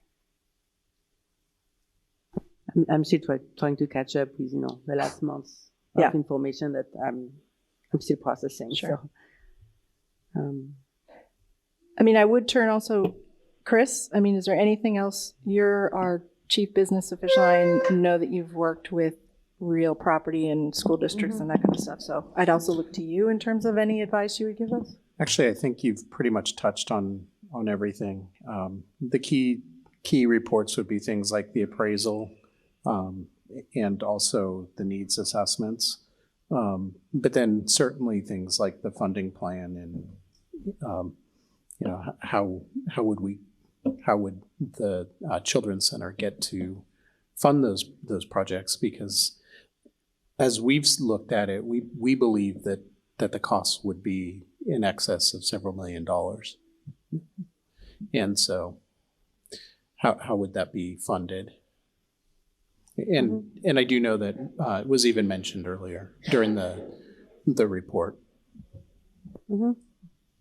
So that objective evaluation and then the needs assessment will help create a playing field level for us to figure that out. Yeah. I think also, we've talked in our meetings a lot about the exemptions for the Land Surplus Lands Act kind of thing, but I think it'll be helpful or needed, not even helpful. I think we're going to need that information in writing so that the board can have that in writing. And I think at some point we'll also need to have a presentation from our lawyers, a more formal presentation from our lawyers on those exemptions and what we see from those, and get that in writing so that, the 7-Eleven process is a committee process and can be complicated. So I think we're going to need a presentation on that and have some writing materials for people to follow along on that in terms of Surplus Lands Act and the legal stuff, rather than just have that be verbal as well. Yeah, because if we have two attorneys who have a different perspective on those exemptions or on any topic for that matter, then how can we make a decision? You know what I'm saying? So I think by at least reading something about it, we can start chewing on it a little bit more. Because right now it seems to be a little bit up in the air. Well, right now we're asking them to hopefully come to some agreement or understanding. So that's part of. I was going to say that's part of what's happening during those meetings. Yeah, right? That's part of what's happening with the working groups, is that we're asking our lawyers to meet and work together and come to some agreement. And they're actually working really well together. Okay, sounds good. And we have identified. They're very good working groups, but we know that there are things that we're not necessarily in agreement on, and we're trying to work through those. And so, okay. Oh, that's good to know. Thank you. So hopefully their lawyers will come and share common information, and if they can't come to agreement, then they can't come to agreement, and we'll ask them to document something. Yeah. Okay, thank you. If I could add, I think that the information on the 7-Eleven Advisory Committee process is one of the most important aspects of explaining to the public how this works. I've heard a lot of ideas about, what people would want to have happen, but I'd like to make sure that gets exposed so that everybody understands the process that we're going through as we're going through it. So it's not like we're arbitrarily making choices as trustees ourselves. We have processes that we have to follow by law, and I would really like to have the attorneys iron out what that process is so that we can explain that process to the public so that everybody understands what we can do, what we cannot do based on law, not what we would like to do for people in the community. Mm-hmm. I think that's going to be important. I've looked into it and tried to learn as much as I can about the 7-Eleven, the committee process and the Surplus Lands Act and the Ed Code and all that kind of stuff. So it's going to definitely take some more explaining. Marie? Oh, sorry. No. If I may, just Michael Calabrese on the phone, just acknowledging that we've heard that, and Terry and I are already talking about doing something like that. So we kind of read our mind, we read yours. Great.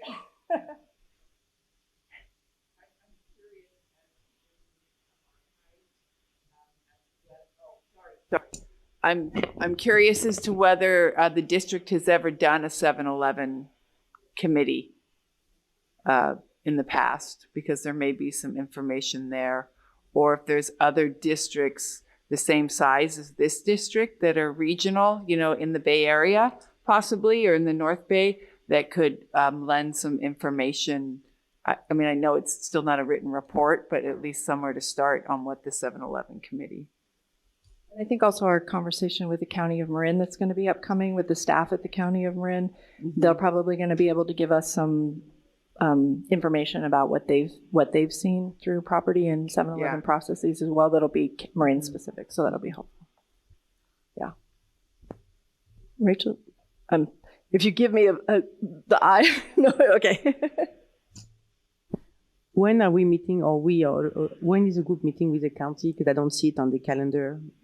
That would be the update of this calendar at each time we meet. It would be kind of nice. This way we can see which other group you have been talking to.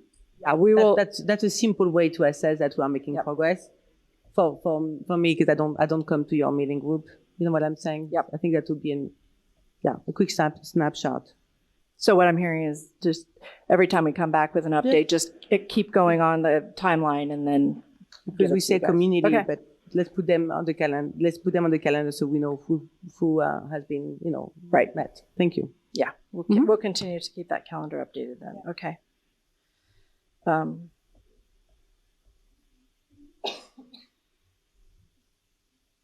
Marci, is there anything else that's come to mind from our questions that has triggered any other?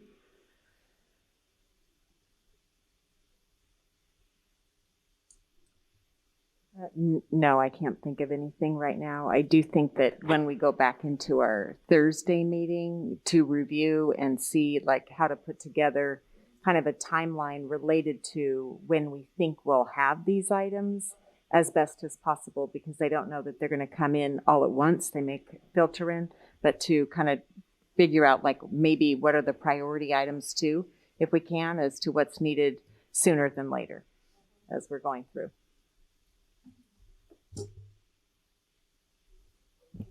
And I guess the one other thing that I don't know if this is a documentation or what we can do is in our working groups maybe, and bring back in our working groups is working with the center on how we can, or how the working group or I as board chair can engage with you and the community of families that you're talking to and meeting with to help that communication. So we can just talk about that also in terms of translation and just in general about just community communication. So maybe adding that on to kind of what we talk about. Yeah. On what we talk about on Thursday? Yeah. Yeah. Or just in our working group meetings. Right. Yeah. Okay. I'm curious as to whether on what we're looking for, if the board has any, what they would like to see happen first. I mean, like you talked about the needs assessment or the property assessment. Is there one that's a higher priority that we would want to put more energy into? Yeah, I mean, we've just kind of been laundry listing them, so I don't know. So you're asking rather than just kind of listing them out, how do we figure out what to move forward with, when, and that kind of stuff? In terms well, of Ryan was priority. mentioning that there was, it would be helpful to have more written documentation and reports. Are there ones that are a higher priority? There might not be, but just in his opinion and looking at that. I think that's a great question. I may have things that I prefer to see, but I don't weigh my needs, what I'm looking for, any more than any other trustee. I think all of the stuff is relatively, important, and because it's multi-tiered, things are not going to come in all at the same time. But if they're all being worked on, they're all going to be kind of important to consider. I wouldn't want to consider making any decision without any of them unless I knew one of them wasn't able to be done. So I would just say, as long as you're working on them in any fashion, I don't really have a particular order, just the importance of all the documentation. Okay. I also think that the working group, as the working group's been going through this, it seems like there seems to be somewhat of a natural order where the attorneys are and how they're getting to each step and then what's needed for the next step. I think there's some natural progression in that. So yeah, to try to go and think of what that's going to be right this minute might not really be that accurate or even needed, because it's letting us know as we move through the process, if that makes sense. Right. Yeah. No, that makes sense in terms of hearing, not right, but looking at, okay, what are the decision points, and then what's needed in those decision points in terms of that. So that does make sense. So we could work on helping to prioritize those, knowing that they're all, Yeah, and I do think, if I can add, that working with Michael and Terry through that, because as they're working together on looking at the different exceptions and the different codes that apply and the different elements, I think that might come out of the conversations in the work group, because I do agree that it might be hard for the trustees this evening to know, since there's still so many unknowns that our attorneys are working through. And so I think it'll probably best to happen in our working group in terms of prioritization, because that would also certainly help staff as we are also working with other elements related to getting school started and so on, to know, like, where do we have to prioritize? Yeah. And that is another thing that I also just want to recognize. I mean, we're meeting on a weekly basis, and so staff is, as you are also, getting school ready, the day job plus all of this additional work. So I think recognizing all the work and effort that's going in to pull this information together, to meet weekly, to keep the ball rolling, plus all the other meetings that we're having. So just wanting to acknowledge that I know that this is a big lift right now, and I appreciate the effort to kind of front load the process right now by being engaged and collecting as much due diligence as we can, and realizing that by overlapping the process with the discovery and looking at these options, kind of the overlap creates additional work, kind of like I said, the front loading of the additional work to run these two pieces in parallel. So I imagine that it'll phase out once we have a lot of the discovery collected. Then I think we won't necessarily need to be meeting as frequently. So I just want to appreciate everybody's effort in front loading all that work to do that overlap.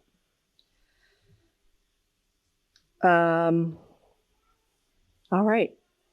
Any other, what we will have, because our next board meeting is not until the 23rd of August. So between now and then, we have a little bit more time than we have had to date, where our meetings have been coming fairly rapidly every couple of weeks or so.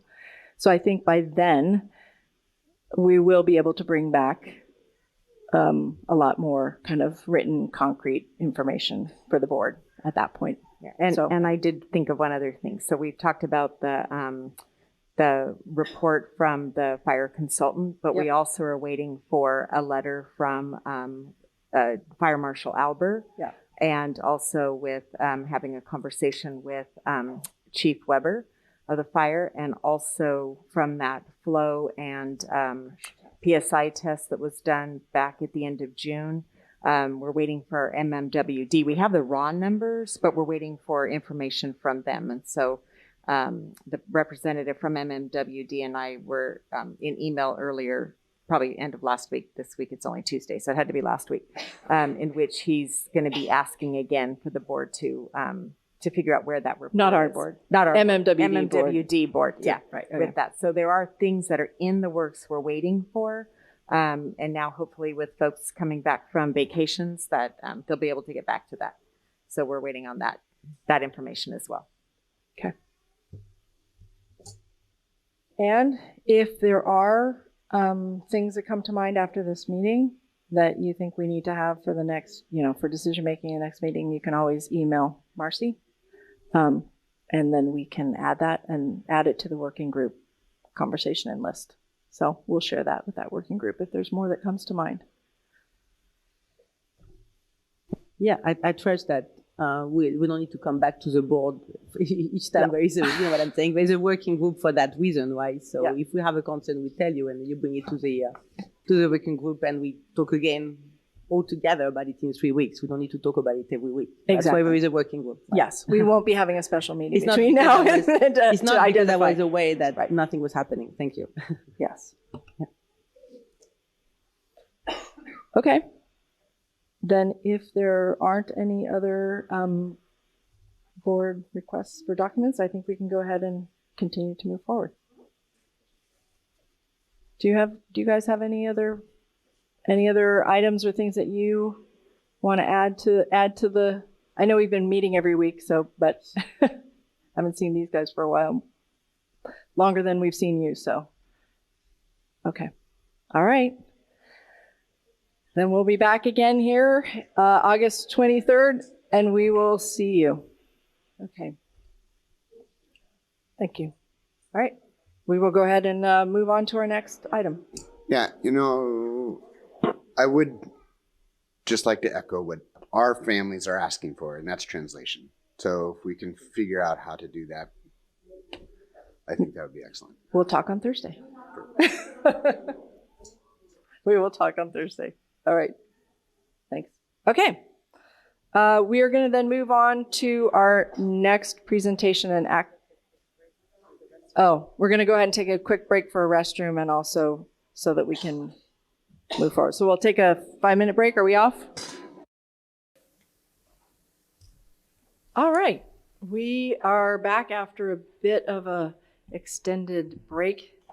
Thank you for everyone's patience who's out there in the listening audience, given that we are now once again in an empty room. But let's move on with our item number 2 for presentations, which is the introduction of John Baker as principal of our White Hill School. So, Marci, please. Thank you. And I'm very pleased to be able to introduce you all to John Baker, our new White Hill principal. And at the last board meeting, you did approve his hiring. He started last Wednesday, the 27th. And we're just thrilled to have him. So we've had past 2 days of our administrative team meetings to get our school year started, and just really great how John has fit in kind of immediately with our group and contributing and listening and all of that. And I do want to say really am pleased and happy that both Maria and Matt have been so supportive and helpful to John as there are questions that John's needing to learn about as he's starting at White Hill and learn more. And Carrie also for being there, always knowledgeable and willing to help with everything. And then really happy also that Donna Faulkner, our former principal of Wade Thomas, who has helped us last year immensely and plans to do so this year as needed around all of our COVID support. And so Donna has been able to be available too, since right now, John is our only White Hill administrator. We do start interviews tomorrow for whether we have a co-principal or an assistant principal, and our candidate field will help us to determine the path that we go with that. And in the event that we are not successful in filling the position, then we, we'll just keep recruiting, trying through the end of September. And at that point, we'll take a pause for the school year and start back up again for 23-24. And Donna Faulkner has agreed that in the event that an interim administrator is needed, she will come out of retirement if needed to help support White Hill. So really happy and pleased about that because that continuity as well as the support with two administrators is definitely needed. So John, here tonight, comes to us from the Capistrano School District where he served for 12 years there as English, Social Studies, middle school, high school administrator. And what I most appreciated and probably meant the most to me, and you see it in my board presentations last time and this time, is when John talked about his North Star. And his North Star is students. And that's what he works to and strives toward, ensuring that each and every student gets what they need and feel valued and part of the school community as well as academically successful. And so one of the stories I absolutely loved that John told was the work that he did in the Capo School District related to access to AP classes. And that was when he was a teacher leader, and how he and the department working with administration really helped to ensure that all students had access to the AP government class. And what they saw with that was not only, and they did let the students choose whether they would take the AP exam at the end of the year. And what they found was that not only more students took the AP exam, but the pass rate and the score rate was much higher. And so that accessibility, that belief in children, and we know that based on John Hattie's work, is that it's the belief of the teacher is the majority of what will help a student get through, is when the teacher believes that each and every individual child, and they give them what they need, and when there are things beyond what can be provided in the classroom, that there are those supports for the kids. And, you know, we often talk about the needs of kids in terms of the extra boost or the support they need. But they're also the students who benefit from being pushed a little bit more by being given something that's different to help them continue their advancement. So every child gets what they need. And so with that, I'm just really pleased that John, he did have a promotional opportunity in his previous school district, and but he and his family have been looking forward to moving up to Marin County for a very long time. So when he saw this position advertised for White Hill, he said, I've got to go for it. And so it was a month-long process to be able to see John through to becoming the principal, and just really thrilled he's here and happy that he and his wife and two young children who will be attending Manor, 4th and 5th grades, that they'll be making Fairfax their home and their community here, right here in Ross Valley Schools. So with that, John, anything that you would like to add? No, I just want to say thank you so much, Ross Valley School District, trustees, district leadership, any students or parents that are out there. This is an honor, and I'm so humbled and thrilled to serve in this role. I remember through this process this summer and getting to know this district, and it's not, you know, we were looking for Marin County, but not just any job in Marin County. And one thing in looking in this district, and I listened to many board meetings, was how many times you've brought students and teachers and looked at the work that's happening in the classroom and that instructional focus and that community feel. I got a sense of that as, you know, even someone just looking from the outside, and then getting to know, you know, our district leadership, and now at the school site, more and more the people I know, we have exceptional, you know, people and an exceptional community, and I'm going to do a lot of learning and listening, and I believe so much in shared leadership. And I'm just thrilled to be here. Thank you. Thank you. Thank you. Welcome. Yeah.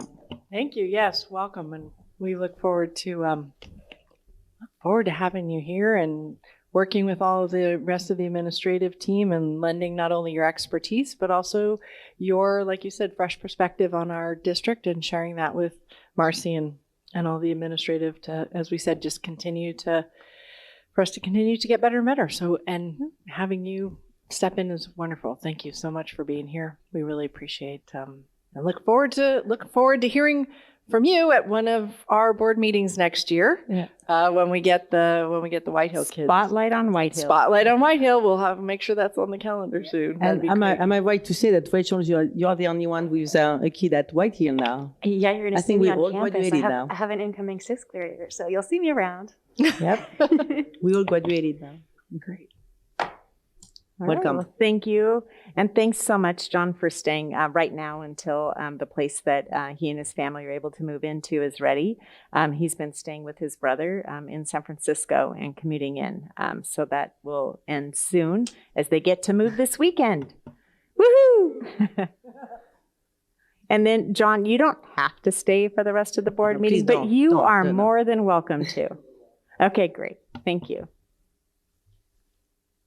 We have plenty of candy for you on the front. Because the next topic is so You good. get the candy. You have seen nothing until you see Chris Carson talking All about budget. right. Watch out. Yes, next up, we have the Ross Valley School Districts. We knew this was coming. We're waiting for the big reveal. Yes. So we knew it was coming. The Ross Valley School District's 45-day district budget update, which is in response, as we knew, to the state's 2022-23 final budget adoption. So knew this was coming and looking forward to hearing what you have to say, and take it away. Well, thank you for the opportunity to discuss the 45-day budget revision. This is not normally a required process when it comes to the budget, but it does become required when the changes to the budget at adoption are material to the district. And what does material mean? It means significant. It's one of those terms for accounting. So there is a material change in our budget as we go forward. So as we look at the 45-day budget revision, the budget was signed at the end of June. And so we have basically, and I included it in the description of the board agenda, the specific dates, but we have roughly to the middle of August. But we would not have the ability to, if we were to get it on the next board agenda, we would be past the 45 days. So I did have to get it included in this evening's. And so when looking at it, there's 5 major areas of the revision that we will be talking about this evening. The first is the local control funding formula. You'll hear me term it LCFF. There's the Arts, Music, and Instructional Materials Discretionary Block Grant, Learning Recovery Emergency Block Grant, Special Education, we'll discuss this evening, and also Transportation. And I know that Wesley is not here this evening, and that's one of particular interest to him. So hopefully he has an opportunity to hear the presentation. So the first thing we're going to discuss is the LCFF.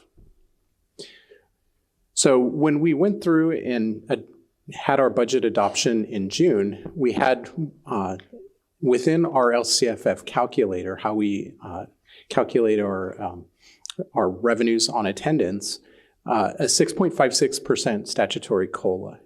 And since that time, what has happened is the governor has and the legislature have included an additional 6.28% on top of that 6.56%, which is an enormous increase in our LCFF calculations. Now, keep in mind that that is one of those numbers that impacts our ability to stay in community-funded status or state aid. So we'll be coming back to that in a little bit. Another thing that happened, that has been happening, is and this is up and down the state, there's been a large student enrollment decline up and down the state. Some districts have seen larger increases, or decreases, I should say, than others. And in our particular district, we did lose a fairly significant amount in the 2021 school year. And so that's one of the things that is part of this process. The budget revision is some adjustments related to that, and we'll talk about that in a second. But also there's another portion of that, and that has to do with the attendance rate. So your enrollment is the number of kids that are enrolled in school that should be there. Your attendance is the number of kids that do come each day. And your attendance rate is the percentage of kids that attend on a daily basis. And so that'll be less than 100%, because 100% would be your enrollment. Roughly, I'm just going to throw a number out, 95% would be your attendance rate. And you would have 5% of your children not present. So I knock off my presentation. So as we move forward, built into the LCFF calculator as well are two different parts of it that were changed in addition from our adopted budget. First and foremost is that first bullet. And as you look at it, it talks about the ongoing change to ADA. And so what that looks at is your current year, your prior ADA, and a computed average of your prior 3 years if you are in declining enrollment. Well, as we just mentioned, we're in declining enrollment, so for us it becomes a 3-year average. That's not something that had traditionally been there. It's not something you can necessarily or should put in your budget if you're trying to be conservative and reasonable, because it hasn't been affected and impacted and written into law just yet. So it has now as of the June adoption. So we'll be adding that to our numbers. The other part of that is what they call an attendance yield. So last year, we had a number of children that were testing positive for COVID or were feeling symptoms of being ill. And so one of the things that the parents are told to do is do not send your kids to school. Well, what they saw throughout the state is a drop in the attendance rate statewide.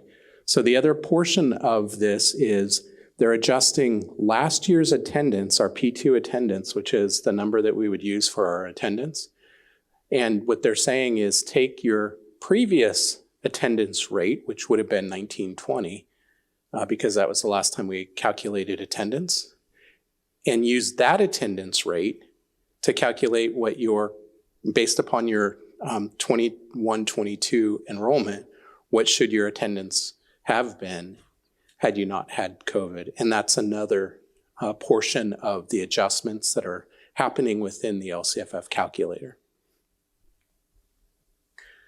Now, one of the things that happened is because these are such large changes in the LCFF calculator, that calculator comes from the Fiscal Crisis Management and Assistance team and also through the County Office of Education. And those were some really large changes in the functionality and how we calculate our LCFF. They were able to just give it to us. I think I received it about 9 a.m. on Friday. So I didn't have long to make those calculations and ensure that those numbers were correct and think through the process. But one thing that I did note is that as a result of those additional increases in LCFF COLA, as well as the attendance 3-year average, as well as the attendance rate increases, what ends up happening is my LCFF calculations that are on the left side of this scale are so much larger than my roughly 7% increase in my property taxes that as a result, we do shift back into state aid. And we will be in state aid once again for the 22-23 year. And we'll show that a little bit later, but I just wanted to point out that all along we've been showing this scale and talked about the LCFF COLA percentage change and taking a look at that in relation to your property taxes as well as any changes in your attendance. And because we pretty much impacted both parts of that on the left, that's what ends up throwing us into that number. The other thing, the second topic, which was the arts, music, and instructional materials discretionary block grant, it's a fairly large one-time funding source. And you can see a lot of those allowable uses up here. Primarily instructional materials and professional development, align best practices for improving schools, et cetera. And so those are the types of things that they're intended for. And we'll be learning more about that as we move forward, but we'll talk about what that means in terms of revenues on our within our financials in just a few moments. The next part is the Learning Recovery Emergency Block Grant and the allowable uses of that. And you'll see that this is very similar to all of those COVID funds that we were seeing, where we could use it for different things such as instructional learning time, and different things of that nature. And you see everything listed here, which is very similar to those COVID funds. We'll discuss in just a few moments what that means in terms of revenues. The other area that they did increase is special education funding. And so that doesn't have a huge impact upon the district, but it does have a small one. And what they did is they increased the LCFF revenues across the board, across the state. Normally what happens is Marin County SELPA is one of the highest paid and funded SELPAs in the state. And the SELPA is the county program that runs special education. It's a county program. And they're the ones who get the funding and then they distribute it to the local districts. And so normally when the county receives adjustments to the cost of living adjustment and their funding, because they're so high funded, they don't get any extra dollars. This particular year, we do get a little bump. It's about $23 per child. And so we'll talk about that in terms of total funding for the district shortly. Now, home to school transportation is another area that is included in the budget. And it's one of those areas that is kind of a head scratcher. And what you're going to be hearing is that the state is going to be talking about, we'll be funding full transportation for your TK through 6th grade low-income students, that the districts will be providing that level of transportation across the district. And what is important to note is they will be providing us funding to get us up to 60% of our reported expenses for last year. And so, and in return, we would have to do those things. So you're getting money to fund a program that's not even fully funded, yet having to provide additional services that might be open-ended. Because when looking at the Ross Valley School District, our transportation department, our transportation expenses, let me rephrase that, are for one thing and one thing only, and that's the special education students. Those are the only children that receive transportation by the district directly.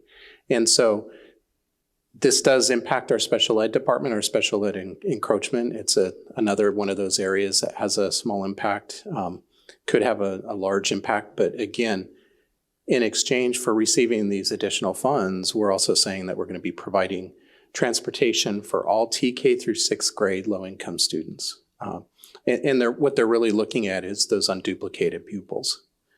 And so for our district, that's roughly 12% of our population, and that could be a pretty significant dollar amount.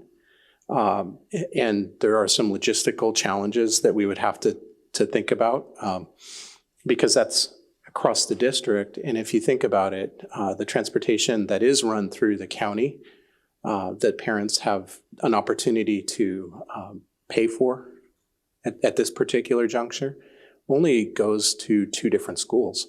They're only going to White Hill and to Hidden Valley. So we still have 3 other elementary schools that would have to be included in that. And so it could be a pretty significant cost to the district. So it's something we really need to digest and see how much it would mean to the district in terms of costs and how much additional encroachment it would mean for us if that's the case. The other part is it does talk about an update that would have to happen by April 1st of 2023. So this is another one of those no good deeds goes unpunished. We have to have another plan. And so that pretty much covers those areas. But when starting to look at what the total impacts are to the district as a whole and our budget, first and foremost is the LCFF revenues. And those are $814,000 more than what we had at budget adoption. And so when we talk about swinging in and out of community funded status, there's some negativity surrounding that as, when we talk about it, but in reality, it does give us additional funds at this particular juncture. But we also need to keep in mind that there's some strings attached to those dollars because that 3-year averaging is going to go away. That increasing my attendance rate is going to go away. And so we still have a cliff out there based upon our large decline in enrollment and attendance. It just gets pushed out further. So that's just something to keep in mind as we look at this. Then looking at the other programs that we were talking about, the arts, music, and instructional materials discretionary block grant, it's $1.1 million for Ross Valley School District. These are preliminary numbers, so they might be subject to change, but they're not going to change significantly. That's a lot of money. It's one-time dollars, and we would have until, I believe it's 27, 28 to spend all of these dollars. So, and it's the same for the Learning Recovery Emergency Block Grant, which is $476,000. And again, those are one-time dollars to the district. Then the other part, when looking at transportation, is $179,342. And what does that, we still have to keep in mind what those other expenses are, and we'll have to take a look and really dig in. And then the additional special education funding is $38,000. So again, keep in mind the basic aid, community funded status. That's one of those terms that's hard for me to get away from because, after more than 20 years of hearing that one term, a switch over to community funded just sounds different to me. So, but this is important to note when looking at the 45-day budget, is that we have such large changes in our local control funding formula and our attendance that's really what drives us back into state aid. And this is a little small. This is a little small, so I apologize. It's also listed, there's a separate sheet attached to the agenda with this document, so it can be printed out as well, absent looking at what we're showing here this evening. But what it does show is that we do have a fairly significant increase in our revenues at this particular point. And in talking to Marci, one of the things that she is good about reminding me is that although we have an additional increase in our LCFF, the other thing that we need to be mindful of, and we haven't made the adjustments within this 45-day presentation, we also, with the Universal Transitional Kindergarten implementation, there are student to adult ratios, not student to teacher, but student to adult ratios, which we would be subject to. We had initially not intended to drop our ratios down to the state levels because we were not going to be fully funded at that. But as we go back into state aid, we would be required. And so we have to staff our instructional assistants a little bit higher for those classes in the transitional kindergarten classrooms. And so we would have a student to adult ratio for this coming year is supposed to be at 12-1. And so you would have to make sure that you have that instructional aid in there for the day. And then next year, the other part of that is we would be looking at a 10-1 ratio. So it does drop it a little bit more. And I know that it's probably going to be asked. So I will share, because we don't have it up in our 45-day, and that is our multi-year projections. I haven't gone through the entire part of it, but just looking at the LCFF calculations and our property taxes, it appears that we would flip back into community funded status in the third year of our multi-year projection. And so at that point, we could potentially be flipping in and out. So I just wanted to make sure that that is known preliminarily here, and we'll be digging into that a whole lot more as we go forward as we go into that process for our December 1st interim budget. So, and with that, I just wanted to say thank you for the opportunity, and I don't know if there's anything else you wanted to add, Marci.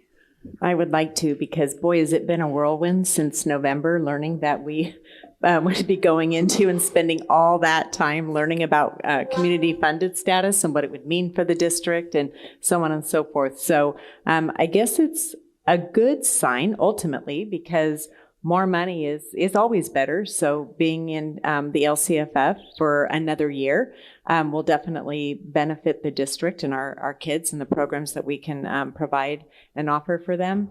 So that is great news. And also knowing that some of the way that we had been planning, so now just as much as we were quickly learning what we would have to do for implementation in 22-23, then knowing, like as Chris just mentioned with TK, is knowing that there are some requirements that now that we're remaining in LCFF, we will be implementing. So we began advertising for 4-hour day aids. That's the length of our TK program. So hiring, hopefully. We do have a lot of open positions. So we are hopeful that we will be able to fill. The good news is that aid positions are longer, so that very well may definitely be helpful. The other thing that now that we're remaining in LCFF, we do have some other districts in Marin that are not offering TK. And based on our enrollment, we may be able to have those children attend on an inter-district transfer. So one example that I'm working with right now is the Ross School District. And we have drafted an MOU that both of our district's business managers and student services will be taking a look at. And then hopefully it'll be coming back to you all. And so any families, but they would still have to be approved. So as of right now, it doesn't look like we're actually going to be able to have space in our programs. And so, but we don't know that for sure. The AAs, they just got back to work today, right? Today? Yep, that's it, Tuesday. And so as they dig into their emails, their voicemails, looking through Schoolment to see if any families have withdrawn. There may be new families who've registered, so it could very well be a wash, but we be taking very careful look at that. And then based on the numbers, let's say as an example of remembering back to the spring, is we have 2 TKK combos and then 2 single grade TKs. So between all of our 4 elementary schools, we're planning for a TK program at each. Just the configuration will depend on the numbers. But let's say that we get a lot more kindergartners. We may not be able to house the TK students at that school. So they would be moved over to the other 2 schools that have this standalone. And so it's for that reason that may end up with no space for out-of-district kids. We're able to fill our open TK position, but we do have a lot, not a lot, but a few certificated positions open. We did have to replace 2 teachers at Wade Thomas in the upper grades. And so we know that at least the pool is getting very shallow. We didn't get a lot of applications this latest time that we had to go around. So if we do have to add a TK class, that would be fantastic. But the most critical part is finding the teacher. So we need to be very careful about allowing too many kids in and taking a look at that. But that will definitely impact the budget as well as programming. So, and then as Chris pointed out today too, part of the reason for the increase in the funding is costs have increased. And so there, as Chris is digging in and the orders are coming in and orders are being placed, we will probably see a likelihood of an increase in our costs that we'll just have to figure out and figure into the overall budget. But the good news is we have a little bit of a reprieve by going into basic aid. And as we know that we don't know what the funding will be for the 23-24 school year, we may not be going into basic aid at all. We just don't know. So there's a lot of unknowns, but what we do know is that what this district does really well is pivot really quickly, and we do really good things for kids. And so we are going to be okay. No matter what it is that happens, we will be okay. We work really hard. We take a real careful consideration for what's in students' best interest, and we plan around and for that. So, so this is great news, ultimately, that we have the additional dollars to our district. So, and I would expect an interesting first interim report with some of that money being spent this year on this extra IA and all of that, right? That would be... Yes. Because here we're only seeing the revenue, and it would take you a couple of months to figure out what are those expenses that you can absorb this year or the next couple of years, right? Yes, but also what is kind of interesting is that we've had some instructional aid dollars available at the state, from the state this past year, and most districts in the state have had difficulty filling those positions just because of the sheer lack of number of instructional aides that are out there. And so it's been very difficult. So I'm hopeful that we'll get those positions filled, but I have to have some level of optimism that we will, because we haven't had luck. And it's not just Ross Valley, it's everybody in the county, it's everybody in the state, up and down the state. It doesn't matter where you're at. And Marie, what I'm hearing, and that was one of my questions too, is when on that one slide with the list of revenues, those are all gross income, not net of expenses, correct? Correct. Okay. Correct. Just making sure. Right. That's what you were talking about. Is it? Yeah. I noticed on the table the expenses. I put a big question mark because I'm sure that's to become TBD kind of deal. Well, right. And also many of those programs are one-time in nature. They're Right. brand new programs. And so even though you see, here's what the uses are, and you're getting this from School Services of California, they're really good about that. Sometimes the information filters out and it's slightly different. So you have to take a little bit of a wait and see approach to make sure that you don't plan, this is the direction we're going. And then as soon as you hear the finer details, you're not able to spend it in the way you're thinking. So we want to be careful with that. And I really do appreciate your thoughtful approach to it, and this district in general, that we're really conscious of one-time money. We don't want to be starting new programs that have ongoing operating expenses that are not funded in the future because it's just one-time money. So definitely appreciate your perspective on that, because I know districts can get into trouble thinking, like you said, here are all the uses, and you think, oh great, I can use this, and then not thinking that that's actually an ongoing expense, and then we're up here having to cut programs, which we don't want to have a one-year program that doesn't do anybody any good. So I appreciate the attention to that and making sure it's really clear to us. If I could just add that I appreciate you, I appreciate your work. I really do, because this is a moving target and always has been. For the last 4 years, I've watched these budgets come in and see where we are, and one day, and the very next month, it's different. And then the outcome next year looks horrible. And we work to make decisions and budget to try to get to that point, only to find a pivot and then find that it's such a moving target. And so truthfully, as trustees, we are only as good as the information that we get. And we are only as good as the risk management that you are able to provide for us, so that we can make decisions that are for the safety of the district's finances.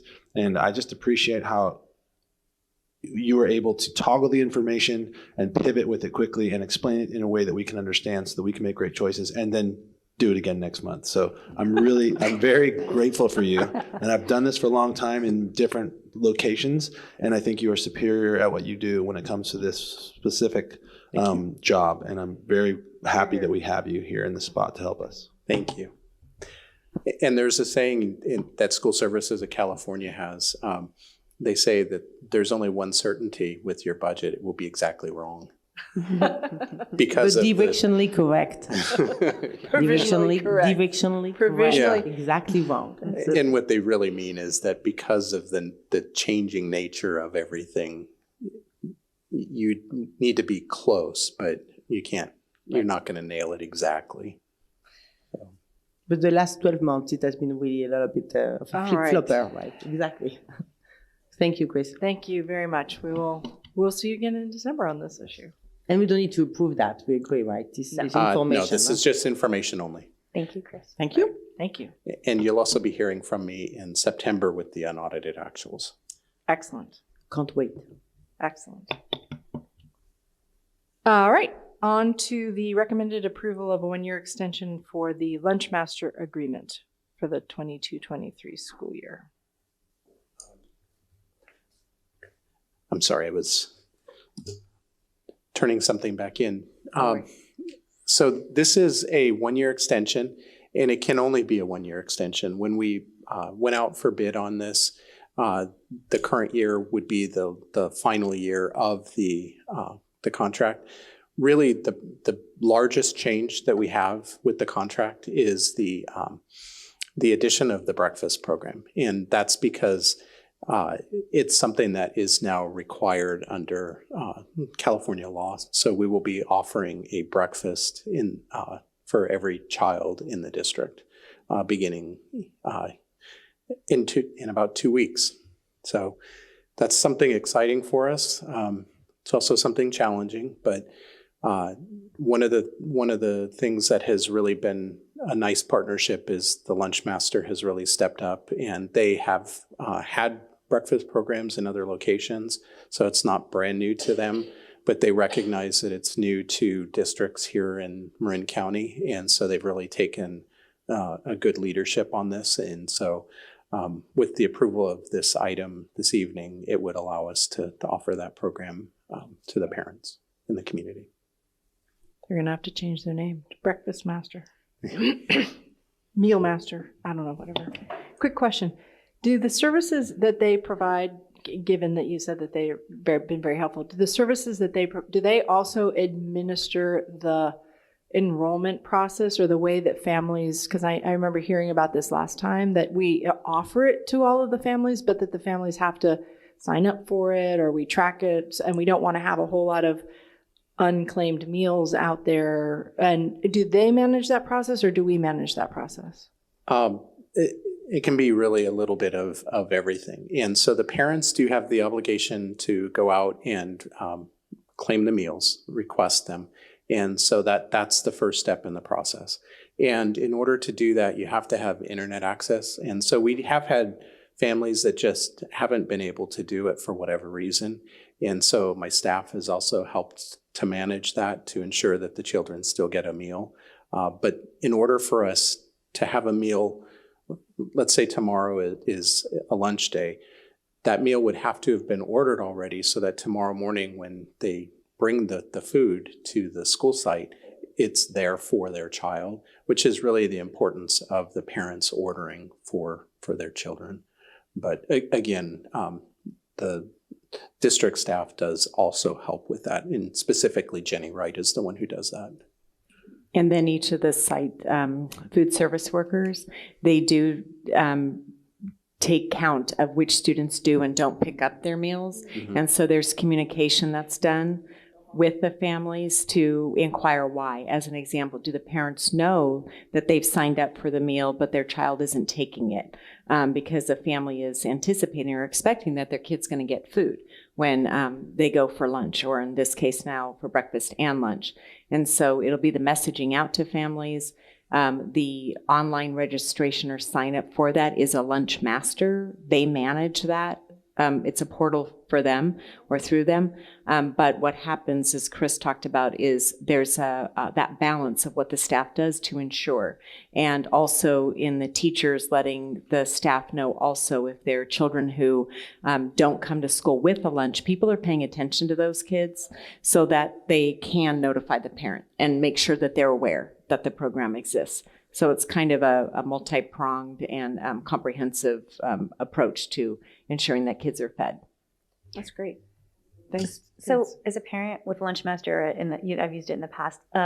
So it says that there's free lunch and free breakfast. So is there a way to distinguish that in that system when you log in onto their system? Or I just want to make sure that there's equity and that like kids are going to show up and it's not going to be like, free lunch. Like I don't want someone to feel awkward if they know. Actually, it won't matter what your status is any longer. Okay. We'll still be requesting it. We'll be required to do that for the National School Lunch Program. Okay. But when the parents go in to log in, they won't be required to provide their banking information. They will not be having to pay, and there's no difference to anybody, and there never has been. That's one of the requirements under the National School Lunch Program. Every child, their meal needs to look the same, regardless of their pay status. So that part of it will not be changing. Thank you. And then what we've noticed, sometimes families aren't able to get the food ordered right by the first day of school. So there are extra meals on hand and that kind of thing too to help. So I think that may help address that question too, because the kids, they don't necessarily know yet. They're going to be learning that, oh my gosh, there's food. I can actually get onto campus. And so we'll want to make sure there's that communication with the kids as well as the parents so that they know. Because the kids may not go home and tell their parents, but the staff will know if the kids are coming and wanting the food, and then they're not on the list. So we'll help to ensure that they get signed up. And then we also have usually, if the first of the month falls like on a Monday or something, it can cause a little bit of difficulty because you might have to order different, or actually it's, if it doesn't fall on a Monday, if it falls in the middle of the week, you might have to order from 2 different calendars, and that becomes a little bit of a challenge for parents. So one of the things that Jenny really does do pretty diligently, she looks at the number of meals, and we generally have an idea of how many meals are served on a daily basis. So what you'll notice is you might be serving 50 meals a day, and then suddenly you're down to 5. Well, oh boy, we need to make sure we get some additional food because we're not going to have enough food for those kids. Something happened and the orders just weren't placed. Right. So we just need to be careful on that as well. And so this is an action item Yes. for us because we're being asked to approve the recommended 1-year extension for the agreement, correct? Correct. Okay. Is there any other? We can entertain unless there's any Do we have other public comment? Oh, there's any public comment? There's no public comment. Thank you. We have our public here. So I would like to make a motion to recommend the approval of the 1-year extension of the LunchMaster agreement for the 22-23 school year. I'll go ahead and second that. All right. Motion and second. Marie? Aye. And Rachel? Aye. And Ryan? Aye. And Shelley? Aye. All right. We have a lunch program extension. On to the recommended approval of resolutions 012223 and 022223, certificated local assignment authorizations. Marci? Right, thank you. And the reason this item is before you this evening is that White Hill does offer in its 6th grade core program, and we do have teachers who have multiple subject credentials, which is perfectly allowable by the state of California. However, in assigning the teachers, what must occur in a cord setting is that the teachers see each of their kids every single day of the week. And because of White Hill's block schedule, they don't see them every day of the week. There is a day in which, as an example, second period doesn't occur. And that allows for longer blocks of time on other days. And so with this, when there is a teacher who has a multiple subject credential, then we need to go through some kind of a process to ensure that they are correctly assigned. So what we utilize in Ross Valley is there are some education codes, some local assignment options. And so the 2 that we have needed to utilize for at least coming into this new school year, 5 of our 6th grade of the 7 6th grade core teachers. The other 2 teachers have single subject credentials in each of the content areas where they teach. So this is only applicable to a multiple subject teacher because the basis of a multi-subject credential is a self-contained classroom, and cord setting is allowed as long as the teacher sees the kids every single day of the week. And so I do have an update. One of our newly hired teachers in 6th grade, she's been on vacation, but today she was able to provide her transcripts. So I've revised Resolution 01-22-23, and that will note that Brianna Hatfield also now has units in both math and science. And so that is that particular education code in which a multiple subject teacher holds a minimum of 12 lower division or 6 upper division units in that content area. So it has to be in that particular department. Science, as the example, it has to be in a science class that is relative to what is taught in the middle school 6th grade course setting. So the other 2 teachers are Aaron Hess, and his content areas are English and History Social Science, and Georgia Hamilton, and hers also are History Social Science and Science. So all of those 3 teachers have the requisite number of units to utilize the local assignment option. And then as part of Resolution 02-2223, we have 2 teachers in 6th grade core who don't have the requisite number of units, but were able to utilize the education code, otherwise known as Craven, in which we implement an assignment review panel made up of teachers and administrators in the district who hold credentials in each of those content areas. And so what we did last spring is to front load so that we're not doing it as we're starting up the school year, but we did observations in each of those classrooms, and then the teachers prepared portfolios. And so the assignment review panel went through, did observations, and also reviewed the portfolios and have determined that both Mel Hickman and Ben Tunney are qualified to teach. They've been able to demonstrate that core content knowledge and also the appropriate instructional strategies and assessments so that they're showing that kids are learning and that they're effective teaching. And so Mel Hickman is teaching math and science, and Ben Tunney is history and math. And so with that, those 2 resolutions are before you this evening. One has been revised. I have put it up on board docs earlier this evening, I should say, and that is 01-2223, and then resolution 02-2223 has not been. Oh, thank you, John. I really would not have wanted that cricket closer. Thank you for taking him outside. And then the 02-2223. Any questions about that? No? Okay, thank you. I make a motion to approve the resolution. Let me put my glasses. Resolution 01-2223 and 02-2223 related to the certificated local assignment authorizations. I'll second it. All right, motion and a second. We'll go ahead with the vote. Marie? Aye. And Rachel? Wait, do we have public And comment? Shelley, aye. And Wait, do we need to do public comment? Aye. Oh. Sorry. No, thank you for reminding me. We were getting rid of the cricket. Is there any comment? No. Okay. Don't feel self-conscious that you're the only person here. We keep asking you just because everybody listening doesn't necessarily know that. So motion, second, vote, Ryan, unanimous. Aye. Okay. Great. That resolution then passes. And our final action item for the evening is the recommended approval of the amendment to the employment contract between the Ross Valley School District and Superintendent Marci Trahan. And we did have a review process and are now looking at the recommended approval of an extension for your contract.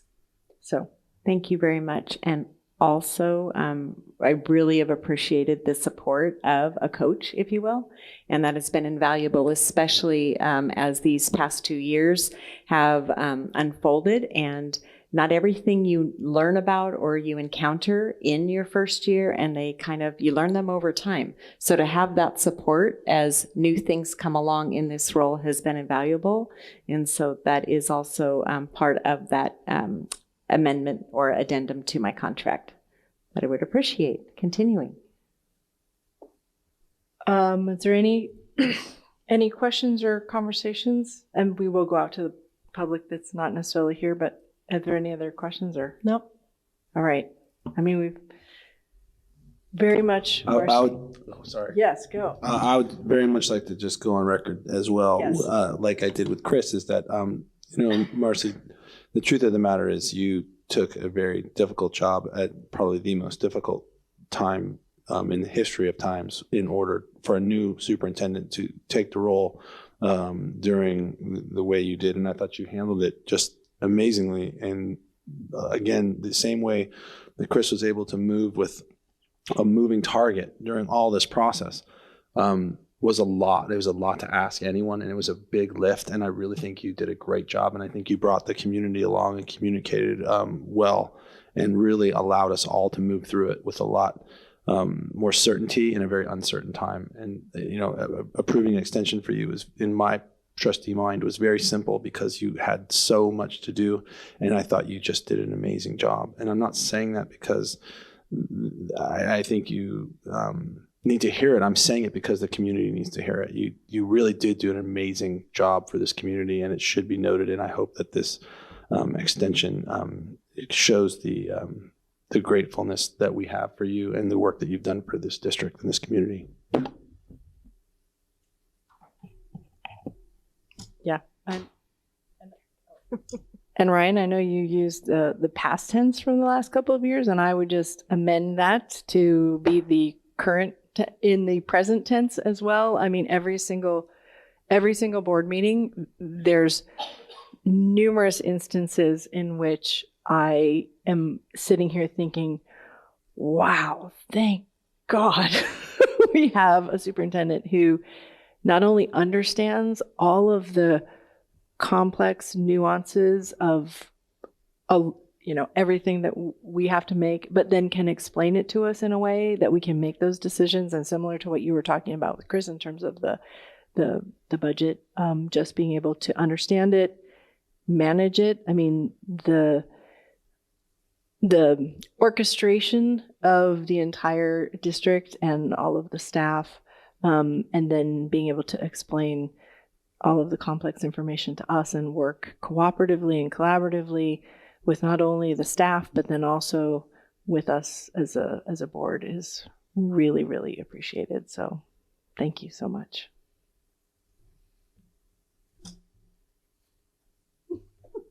And I say more, but I'm just tired. But you know where I land. Well, and I just side. want to thank you all to have the support of the trustees and to be able to work with each and every one of you and to have the best interest of all of the children in the school district has been really critical as we've encountered some very difficult and complex topics that we've worked through, but it doesn't happen alone. I don't do this alone. I have an amazing team that I'm surrounded with, and I am grateful every single day because it's a heavy lift. And part of who I am is I take immense responsibility for every single detail, and it weighs on me. It's heavy. And it matters to me that this school district, I love this school district going into, I think, my 30th or 31st. And to think back where I started as a teacher and assistant principal at White Hill, my kids have gone through this district. It is my community, care very much about it. And so to be able to have been selected as the superintendent of this school district is an honor, and it's one that I want to continue serving, and I'm very thankful. So, excellent. Appreciate it. Yay. So I'd like to make a motion. I was just saying, with that, yay. And I second. I'd like to make a motion to approve the amendment to the employment contract between the Ross Valley School District and Superintendent Marci Trahan. And I second. All right, motion and second. Vote. Ryan. Aye. Marci. Aye. Rachel? Aye. And Shelley, aye. Yay. Thank you, thank you, thank you. We are very lucky. Okay. All right, moving along to the consent. We have one item on consent. Wow, only one item on consent tonight. So any other conversation, anything about the one item on consent? No.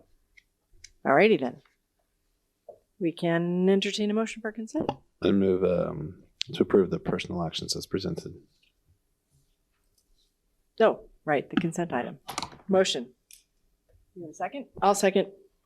I don't get to do that very often. Motion in a second. Vote. Ryan? Aye. Shelley, aye. Marie?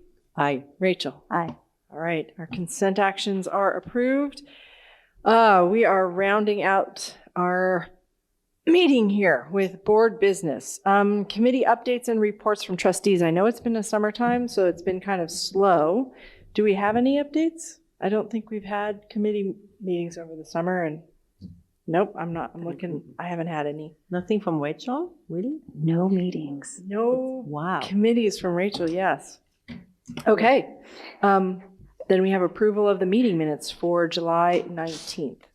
Are there any I had one small change to the title of the board minutes. It says special board meeting for July 19th, and that's just, we need to strike special since it was just regular board meeting. Oh, That's all. okay. Minor typo change. So it's just a regular board meeting for July. We do have a special one, but not, that one's Yeah, in it wasn't that one. That wasn't that one. Okay. Anything else?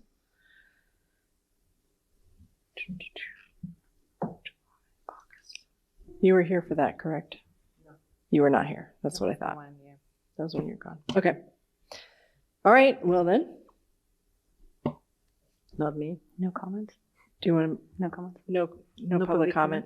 Okay. Haven't I seen. move that we approve the Board of Trustees meeting minutes for July 19th, 2022.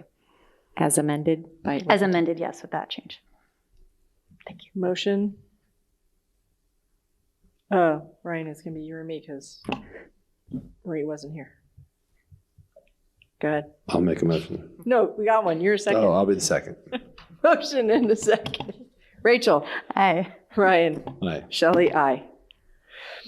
Now, we are looking at our revised Board of Trustees calendar meetings. Can I make a recommendation that we push this to the following? The calendar meetings? No, sorry. I was talking about the committee assignments. Oh no, we have to, Sorry. we'll get there. So for now, we're talking about the calendar of meetings, which we've had to amend. And I believe we talked about this last time, but just in case you want to. I mentioned it in just an update that congratulations, Marie. You weren't with us at the last meeting to congratulate you on your new job as the new Chief Business Official in the Miller Creek School District. Excellent. So with that, she cannot be, as awesome as she is, cannot be in two places at once. And so their board meetings happen to also occur on Tuesdays, a lot of conflicts. They set their calendar a little differently. So they do it on the calendar year as opposed to the school year. So their calendar is only set through December, and then they need to reconsider. So as Marie expressed the immense interest in not having to step down from the board, she would love to continue on. That is why taking a look at revising our board meeting calendar and knowing that if we did, because we tend to approve on a full school year basis, that if we were to keep it on Tuesdays, there may very well be a likelihood that Miller Creek they'll conflict again. Yep. And so taking a look at another day of the week. And so looking at Wednesdays, so staff has taken a look at this and we're able to definitely adjust what we do. Chris, from his being in his previous school district for 19 school years, they had them on Wednesday anyway.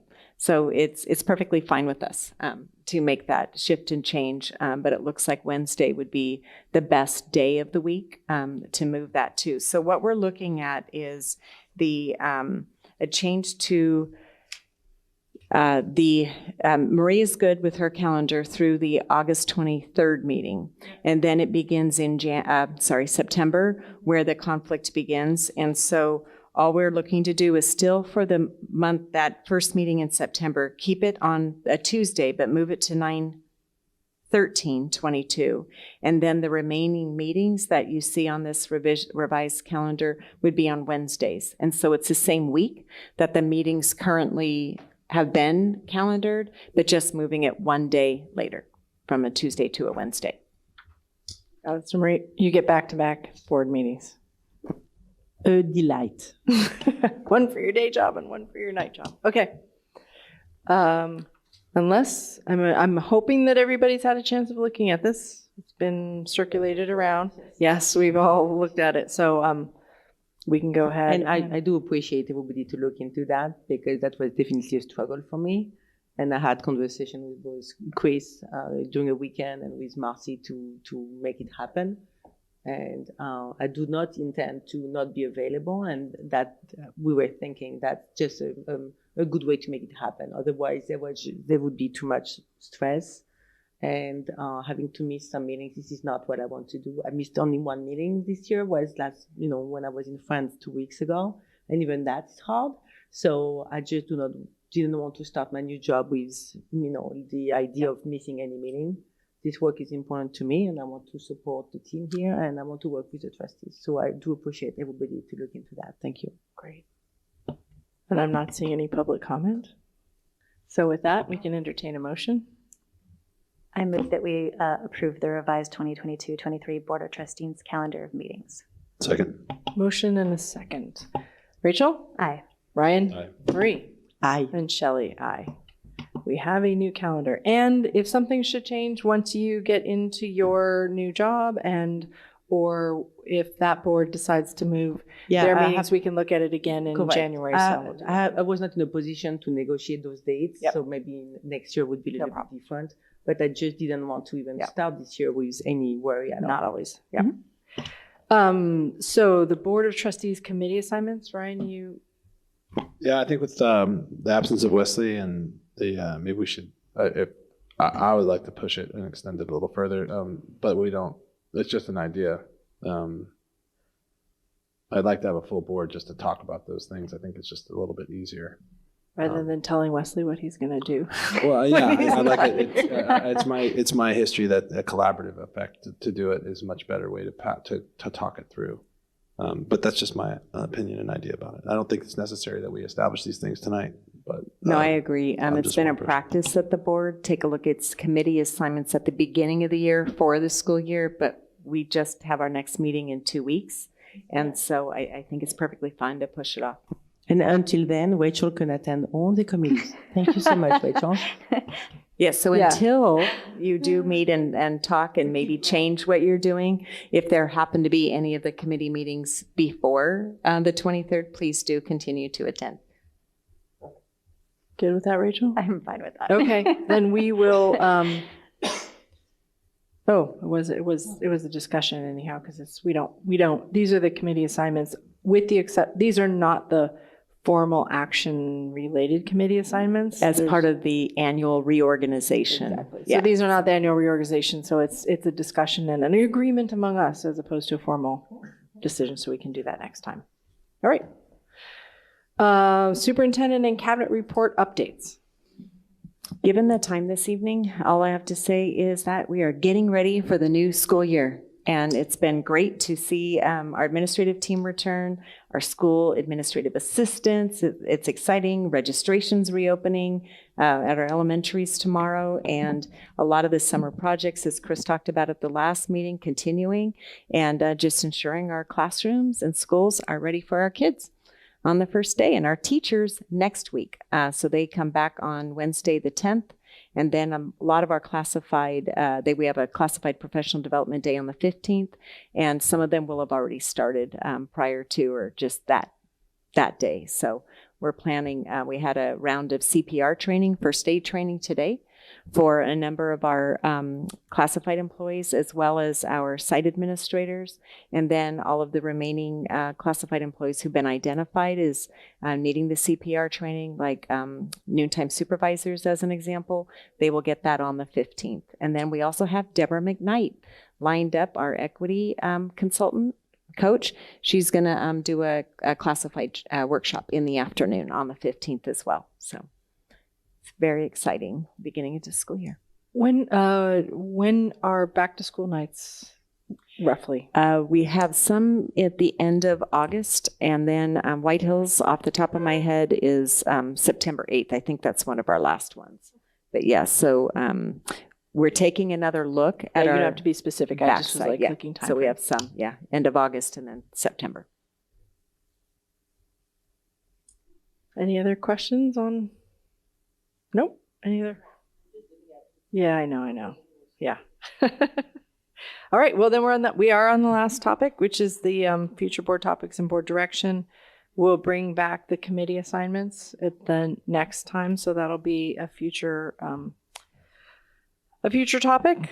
Other than that, I know we're gonna see in the budget stuff, but I think anything else?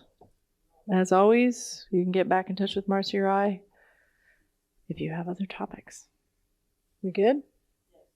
All right. Then I am going to call the meeting adjourned. And it is 10:18. So I will go ahead and Call our meeting adjourned at 10:18. Thank you.